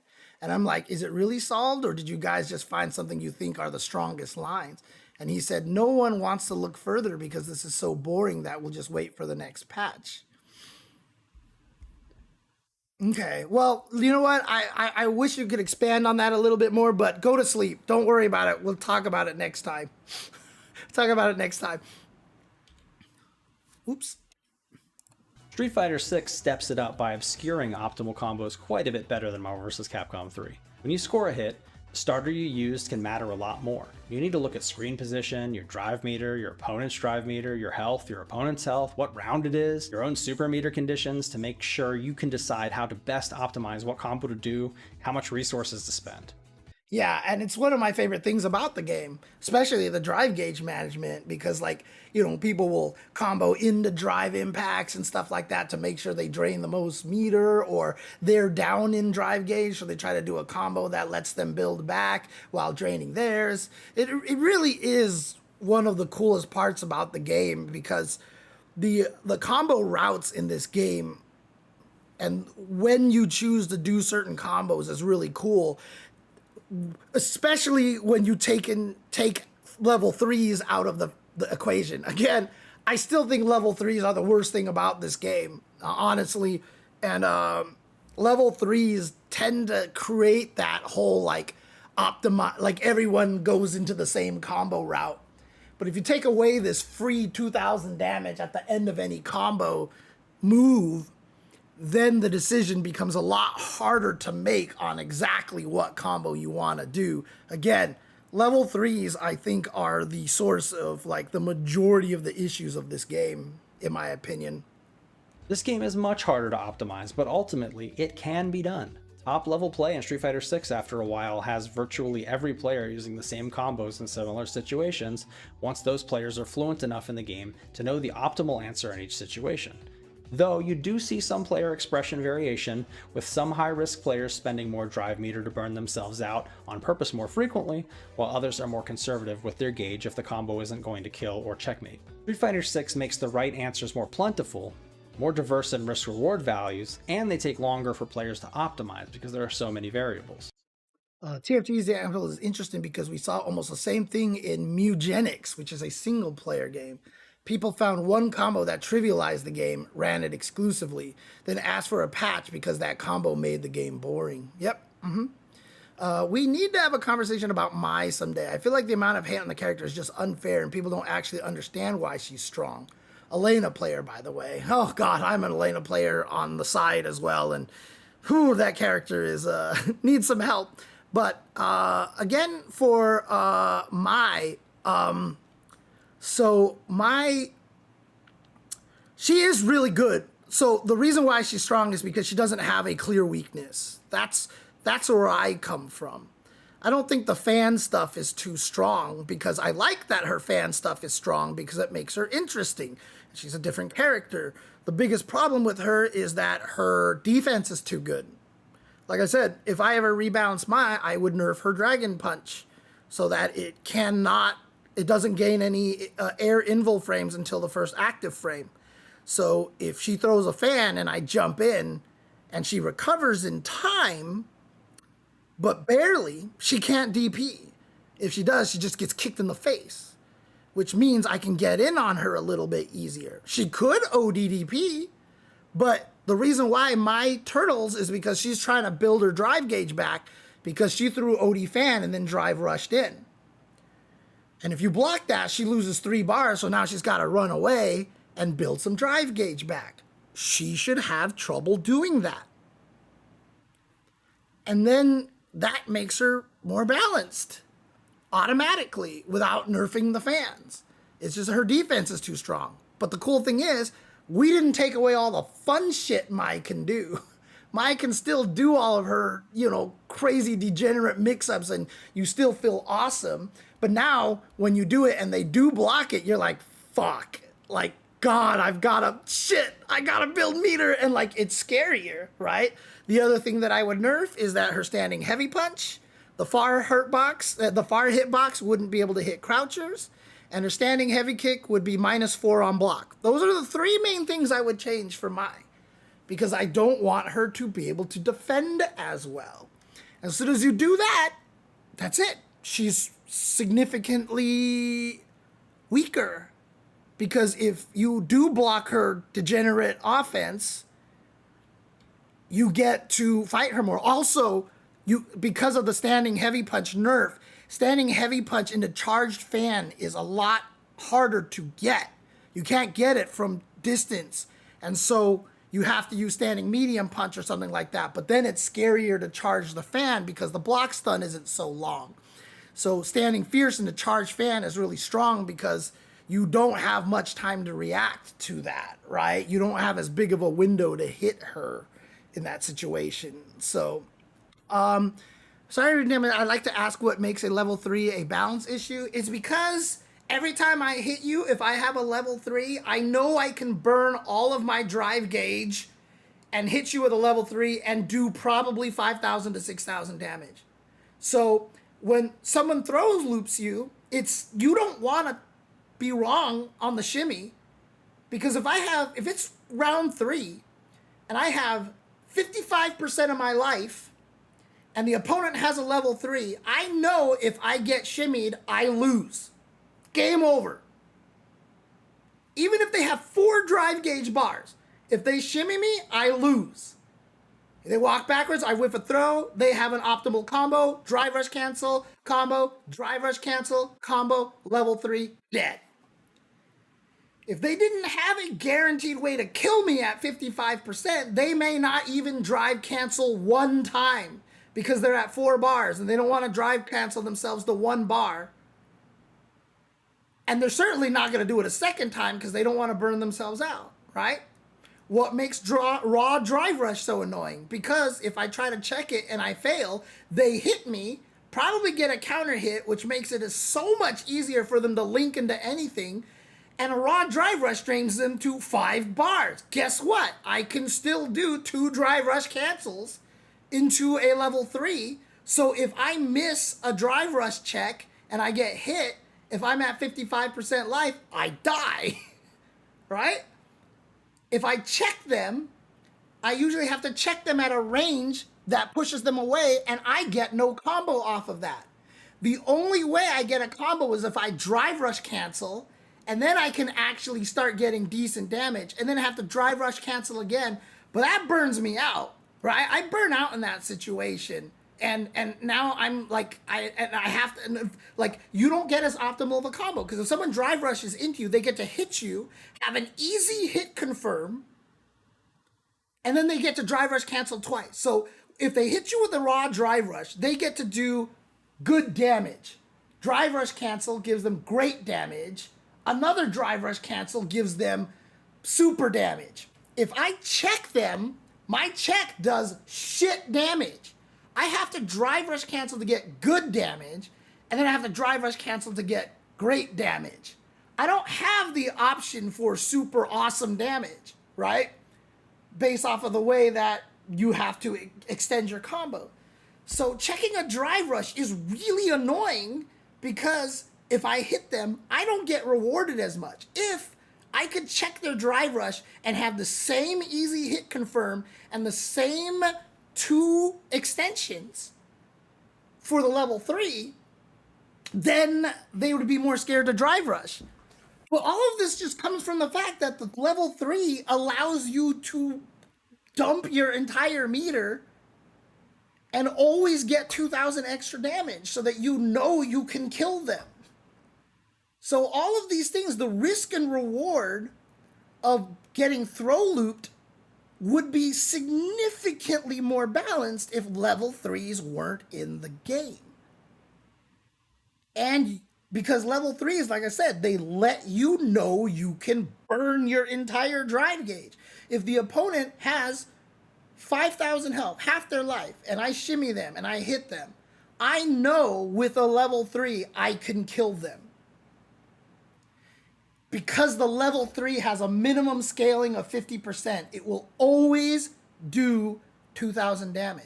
And even if I don't necessarily kill them, I know I can drive rush cancel 1 time, because if I land the level 3, I drain 1.5 bars of their drive gauge, and the animation of my level 3 will give me back probably 2 drive gauges.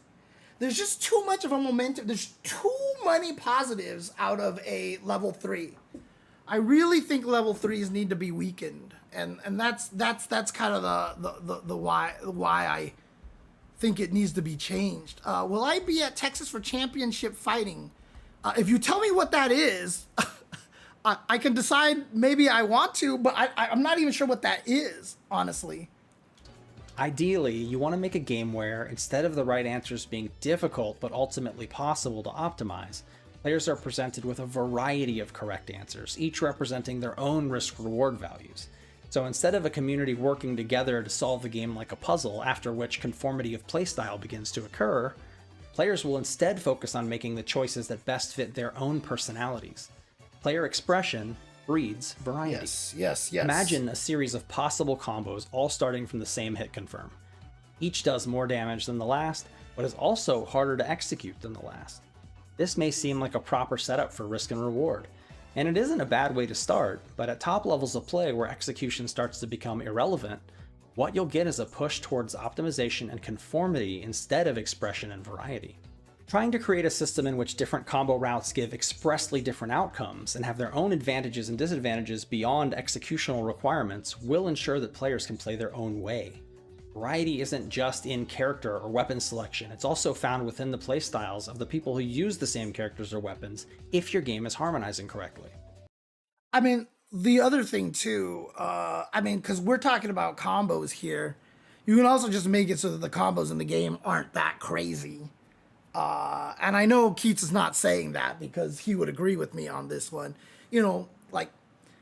Obviously you can also optimize the offense and the defense of characters as well. So if one particular strategy is the best way to play a character, that is also a problem. So, you want to try to be able to develop enough options on defense and on offense so that people are forced to use different kind of things.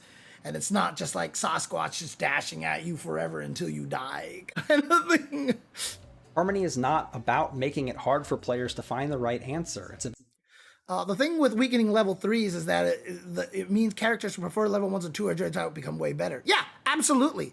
So from Underman, I'm like, if I, like, the way that I would nerf level 3s, I would find a very careful way to nerf them, and I would then also nerf other things that get strong as well. Like I said, one of the best ways to nerf level 3, I would add a new mechanic into the game that punishes throws more, but costs super meter. So now I don't have to nerf level 3s, but I nerfed the accessibility of level 3s, because now you want to use that meter for something else that might be more valuable. And so you literally didn't have to touch the level 3 at all.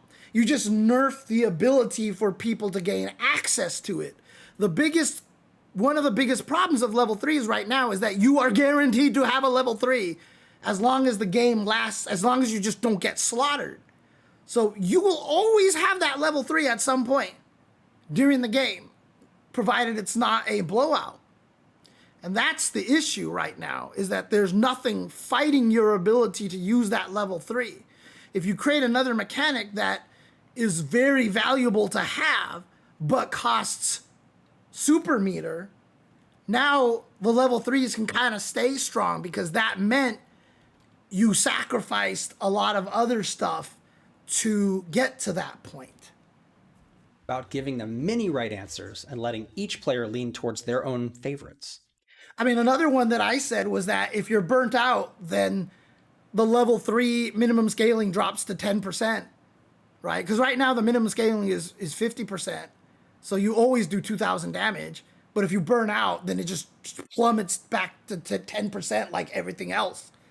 So that way, you don't want to burn yourself out when you want to combo into a level 3. And it's not going to hurt people in burnout, because scaling only happens at the end of long combos. And if you're burnt out, you can't really do a long combo. So your level 3 is always going to do some pretty decent damage. So if you do like a wake up level 3 or whatever like that, it'll still be worth it, you know? So that's kind of my idea there. In game design, all things should be done with intent.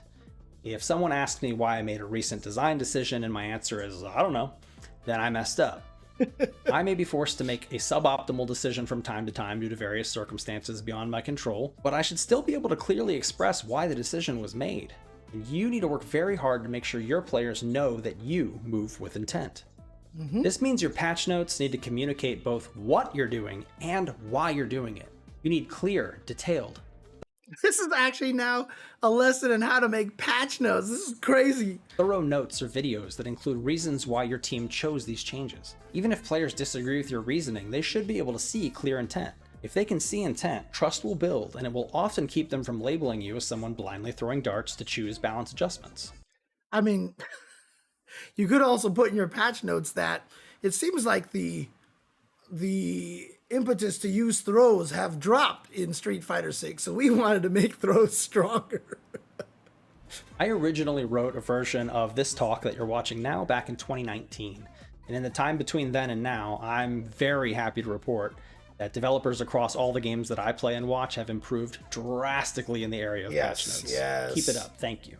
Yeah, and you know, to give 2XKO some shine, they have some of the best patch notes like out there. Like, their patch notes are ridiculous. So, and the way they even create like the site and you like to see the patch notes and stuff like that, they've done a really good job with their patch notes. As you tune, you will make mistakes. However, a community that has trust and confidence in you will tolerate those mistakes with lower levels of frustration, and will generally perceive the state of the game's balance more favorably because, after all, game balance is mostly just vibes.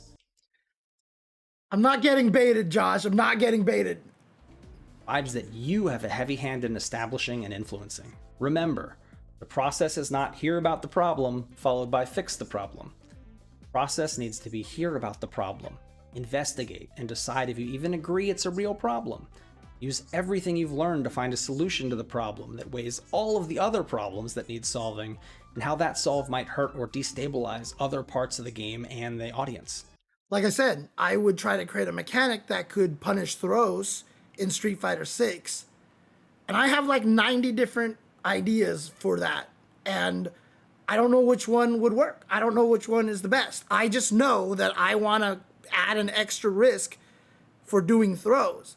Some of the solutions I come up with that sound fair might actually make throws pointless.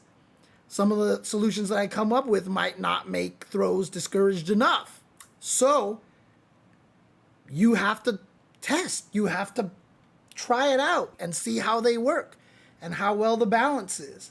And try to develop something that you can actually, adjust even more in the future if you turn out to be wrong. Like if you make this just mechanic that just works in this way, like that's a problem. It's a problem. So yeah, you have to investigate and do the research. And then communicate with your players. So, to wrap this up, I believe a balanced roster isn't one where every character has an equal shot at winning, but it's one where there's a little something for every type of player within your core audience. Yeah, I mean, honestly, even if some characters aren't as strong, if everybody who uses these characters have fun, that's a win. That's where Vampire Savior comes in. Like, yeah, all the Anachrist players and the Victor players and the Liliths and the Jettas and the Morrigans are going to be like, I wish my character was stronger. But they have a lot of fun shit that they can do. So despite the fact that these characters are bad, people stick with them. Now, again, the environment does change this, and having $1 million on the line will change the way people interact with your game. So that's always something that has to be taken into account. But in the end, making sure all your characters are fun and get to do their dirty shit, despite the fact that they're not necessarily good, is very, very important to pay attention to. I once heard a player ask why developers couldn't just balance a game before it came out. And as I hope you understand by now, that would be an impossible task because the audience, who will eventually decide what balance even means to them, haven't even touched the game yet. Tuning for harmony is my personal method of game tuning. And again, a fighting game that you develop that you know exactly how the game is going to play, and you know the optimal tactics for every character, is a bad fighting game. If you have created a fighting game where you have not given the players enough room to find crazy shit that you didn't think of and don't have the ability to express themselves, that is a bad fighting game. Served me well across KI and Rumbleverse, and I hope you learned a lot about the goals and hazards of game tuning from this talk. If you're in charge of tuning a competitive game, you should do what works for you and your community. If you really believe in tuning for flatness or whatever method you use, and it's working for your team, and you're achieving your goals, that's rad. Again, if you know what your audience is, as long as you're making the game for that audience, you can make any game you want. I want to make sure that when I talk about all this shit, I'm not saying that anybody's doing anything wrong. Like I said, 2XKO is perfectly great game. I just feel like it conflicts with the message that it puts out with a lot of the things that it does. That's all. But I'm not complaining anything about the game itself. I have my personal gripes, like the single button special moves I still don't like. But that's my personal gripes, and that does not determine whether 2XKO is a good game or not. I want to make sure that, anybody, especially anybody who's worked on 2XKO or is even currently working on 2XKO, anytime I bring that game up, I'm not critiquing it. I'm not saying it's a bad game. I think it's a very, very well made game. It's a good game. I feel like they kind of shot themselves in the foot because being part of an existing IP and then being free to play and then putting single button special moves and then making it so that you can play with friends really, to me, sells a message of this is supposed to be as beginner friendly like as we can try to make it. And I feel like the game is kind of opposite. I feel like the game is really complicated. And that's it. That's the main complaint about it. And if I've ever said anything about any other fighting game, it's not me complaining that they're bad games. Like I said, as long as you know your audience, whatever you do is fine. Do your thing. Do your thing. Oh, no, that's my complaint, Flashy Flash, is that the combos in the game are almost too hard. I'm not worried about the single button special moves. It's just like they made a lot of systems in the game explicitly to fight against the simple special moves. And that to me is weird because you put in single button special moves to eliminate one of the gatekeeps, one of the gates from people learning to play the game. And then you made the combos really hard. And so like I'm just like, what is the goal exactly? You know, that's all it is.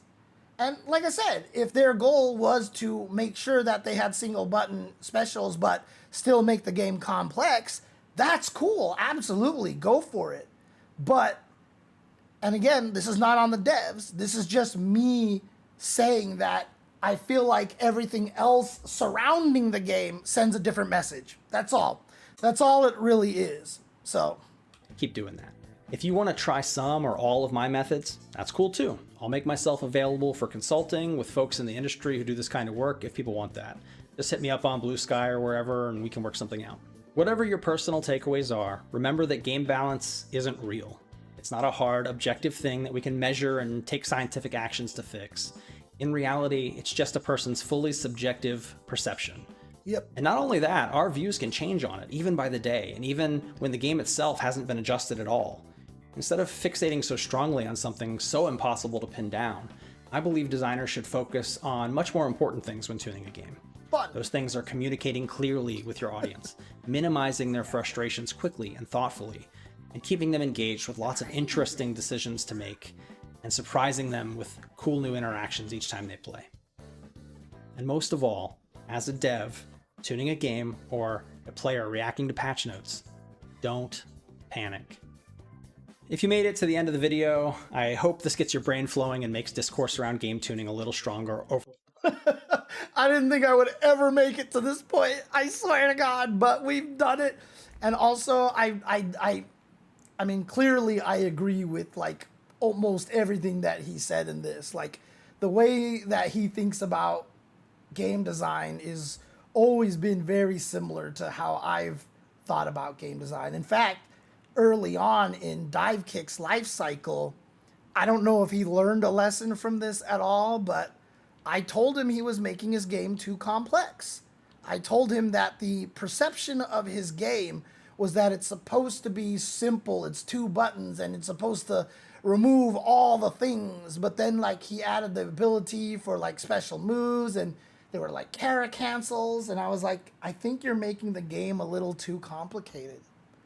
And he said to me, it was like, you know, like, oh, no, I'm the creator. I decide what my game is. And he's right. But like with the 2X KO, I feel like sometimes when you create a game, the message that the game itself sends because of the circumstances of the game sometimes turn the game into something that you might not necessarily want to do, right?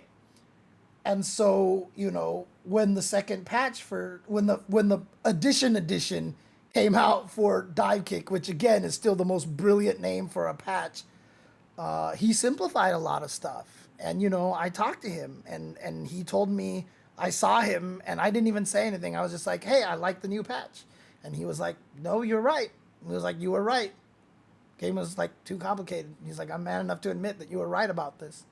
You know, I've told this story before, but I didn't put his name in the story before. I hope he's okay with me telling that story. But you know, it's probably part of the lessons as well. You know, that you know you learn as a dev. You sometimes don't get to fully control what your game is supposed to be to the people who play it. and you can mess that message up a little bit if you're not careful. So yeah, it's an interesting story to tell, based off of the fact that we've had this interaction and I'm watching this video. But I will tell you that I have agreed with like the majority of a lot of the stuff that he's done. And all the things that he says in here, I think are spot on with the way that I look at a lot of this stuff. So it's tricky. It's tricky. There's so many factors to it, but the way that Keats is saying, like, don't focus on the balance because that's just unachievable. Very similar to, when I was about to relate that to something I said before, but I can't remember what it was that I was going to refer to because I'm tired and ADHDing. So forget it. Let's just keep going. For all. And maybe as a bonus, it encourages gamers to give the devs who do game tuning a little more grace. I have a lot more to say on this topic, so condensing it down into this still pretty long video is quite the challenge. If you have follow-up questions or want to chat sometime, just drop a comment, and I'll try to check it out. I want to thank AA for his hard work helping me write, execute, and edit this video that I've wanted to make for so long. I'd also like to thank Noah Sasso, Ultra David, and Filament, Mean Salty, and Ski Sonic for their help editing the script. The intent of this new Game Design Direct channel is to deliver more developer talk straight to you, so if you're interested in that, go ahead, click like and subscribe and all that stuff that you usually do on YouTube. If you're a game designer or interested in giving a talk in this format on this channel, contact me and we can discuss it. Thanks for watching. And yeah, clearly this first video I think is a really, really good video, and I think more people need to watch it. I don't know what the view count is on this thing. It was pretty high last time I checked. Let's see, 17,440 views. That's criminally low. But there's a lot of good stuff in this video. So I really do recommend to people to subscribe to this channel and, keep an eye on it. Cause, stuff like, Core Gaming, right? Like they aren't making a bunch of videos, but like when they make videos, they're ones that you really should watch and listen to. And I have a funny feeling this channel is gonna do a lot of the same thing. So please do give Game Design Direct a follow. I mean, the channel is literally youtube.com/@GameDesignDirect. Give this a follow, give this a subscribe, and keep an eye out for things out there. I know a lot of people are going to yell at me right now because they're like, why haven't you subscribed? Because obviously the subscribe button is here. But if I explain to you that I basically have no subscriptions, I don't even know how I subscribe to this channel. I must have clicked this by accident. I don't subscribe to YouTube channels. I don't know why I don't do that. This is an awesome channel, though, by the way. If anything, just come to this channel and find anything that is sung by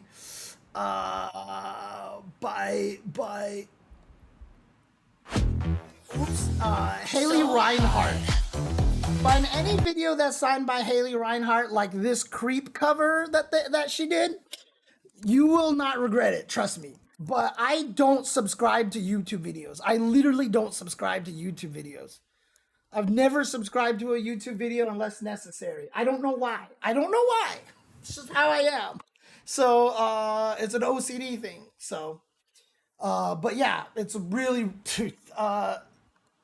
make sure you subscribe to Keits' channel. I'm sure he's going to have a lot of great stuff. Nathan really wants some food. I really want some food. But I also want to remind everybody that tomorrow, Classic Tetris World Championships start tomorrow at the Southern California Retro Gaming Expo. It's going to be a really good time. Obviously, Blink Respawn is also this weekend, and Summer Games Fest, where we will probably learn about Season 4 for Street Fighter 6, as we've always learned about the upcoming seasons at Summer Game Fest.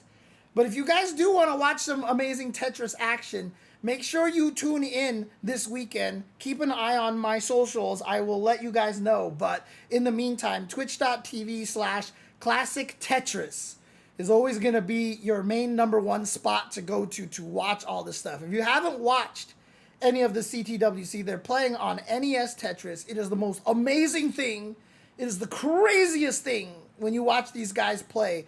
They are ridiculous. And so if you want to get your mind blown and you haven't seen any of the CTWC stuff, make sure you check it. I will definitely be attending. Fortunately, the only thing I'm commentating tomorrow is late in the day, so I can sleep in a little bit and I'll be fine, which is why I'm okay with doing this so late at night. But make sure you check it out. I will be also commentating the top 8 as usual with Sharky and Chris Tang, and it is always a great time. And the players just get better and better every year. It's ridiculous. So please, please, if you have the chance, tune in. Like if you can do the 2 monitor thing and watch Blink Respawn and CTWCA at the same time, you won't regret it. Trust me, it's going to be really, really great. So outside of that, thank you guys for tuning in. I need to get some food. And of course, the day that, God, I don't even know if I can, because this is not the right, this is not the right day, right? So like, let me see here. Let me see if I can find something here.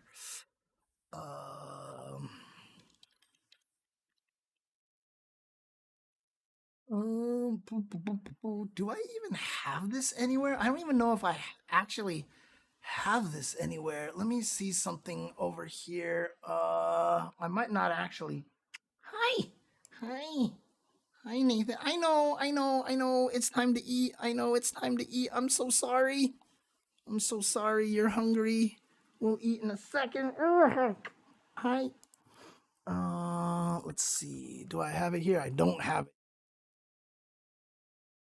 Nathan muted the mic. Okay. Anyways, I wanted to find a clip. I definitely have a It Was Thursday clip out there, but I can't find it, so I won't be able to do that for you. So you know what? Screw it. The day that this podcast graced your ears was the most important day of your life. But for me, it was Tuesday. Peace out, everybody. I'll see you guys later. Take care. Watch Tetris tomorrow and Blink Respawn. Peace.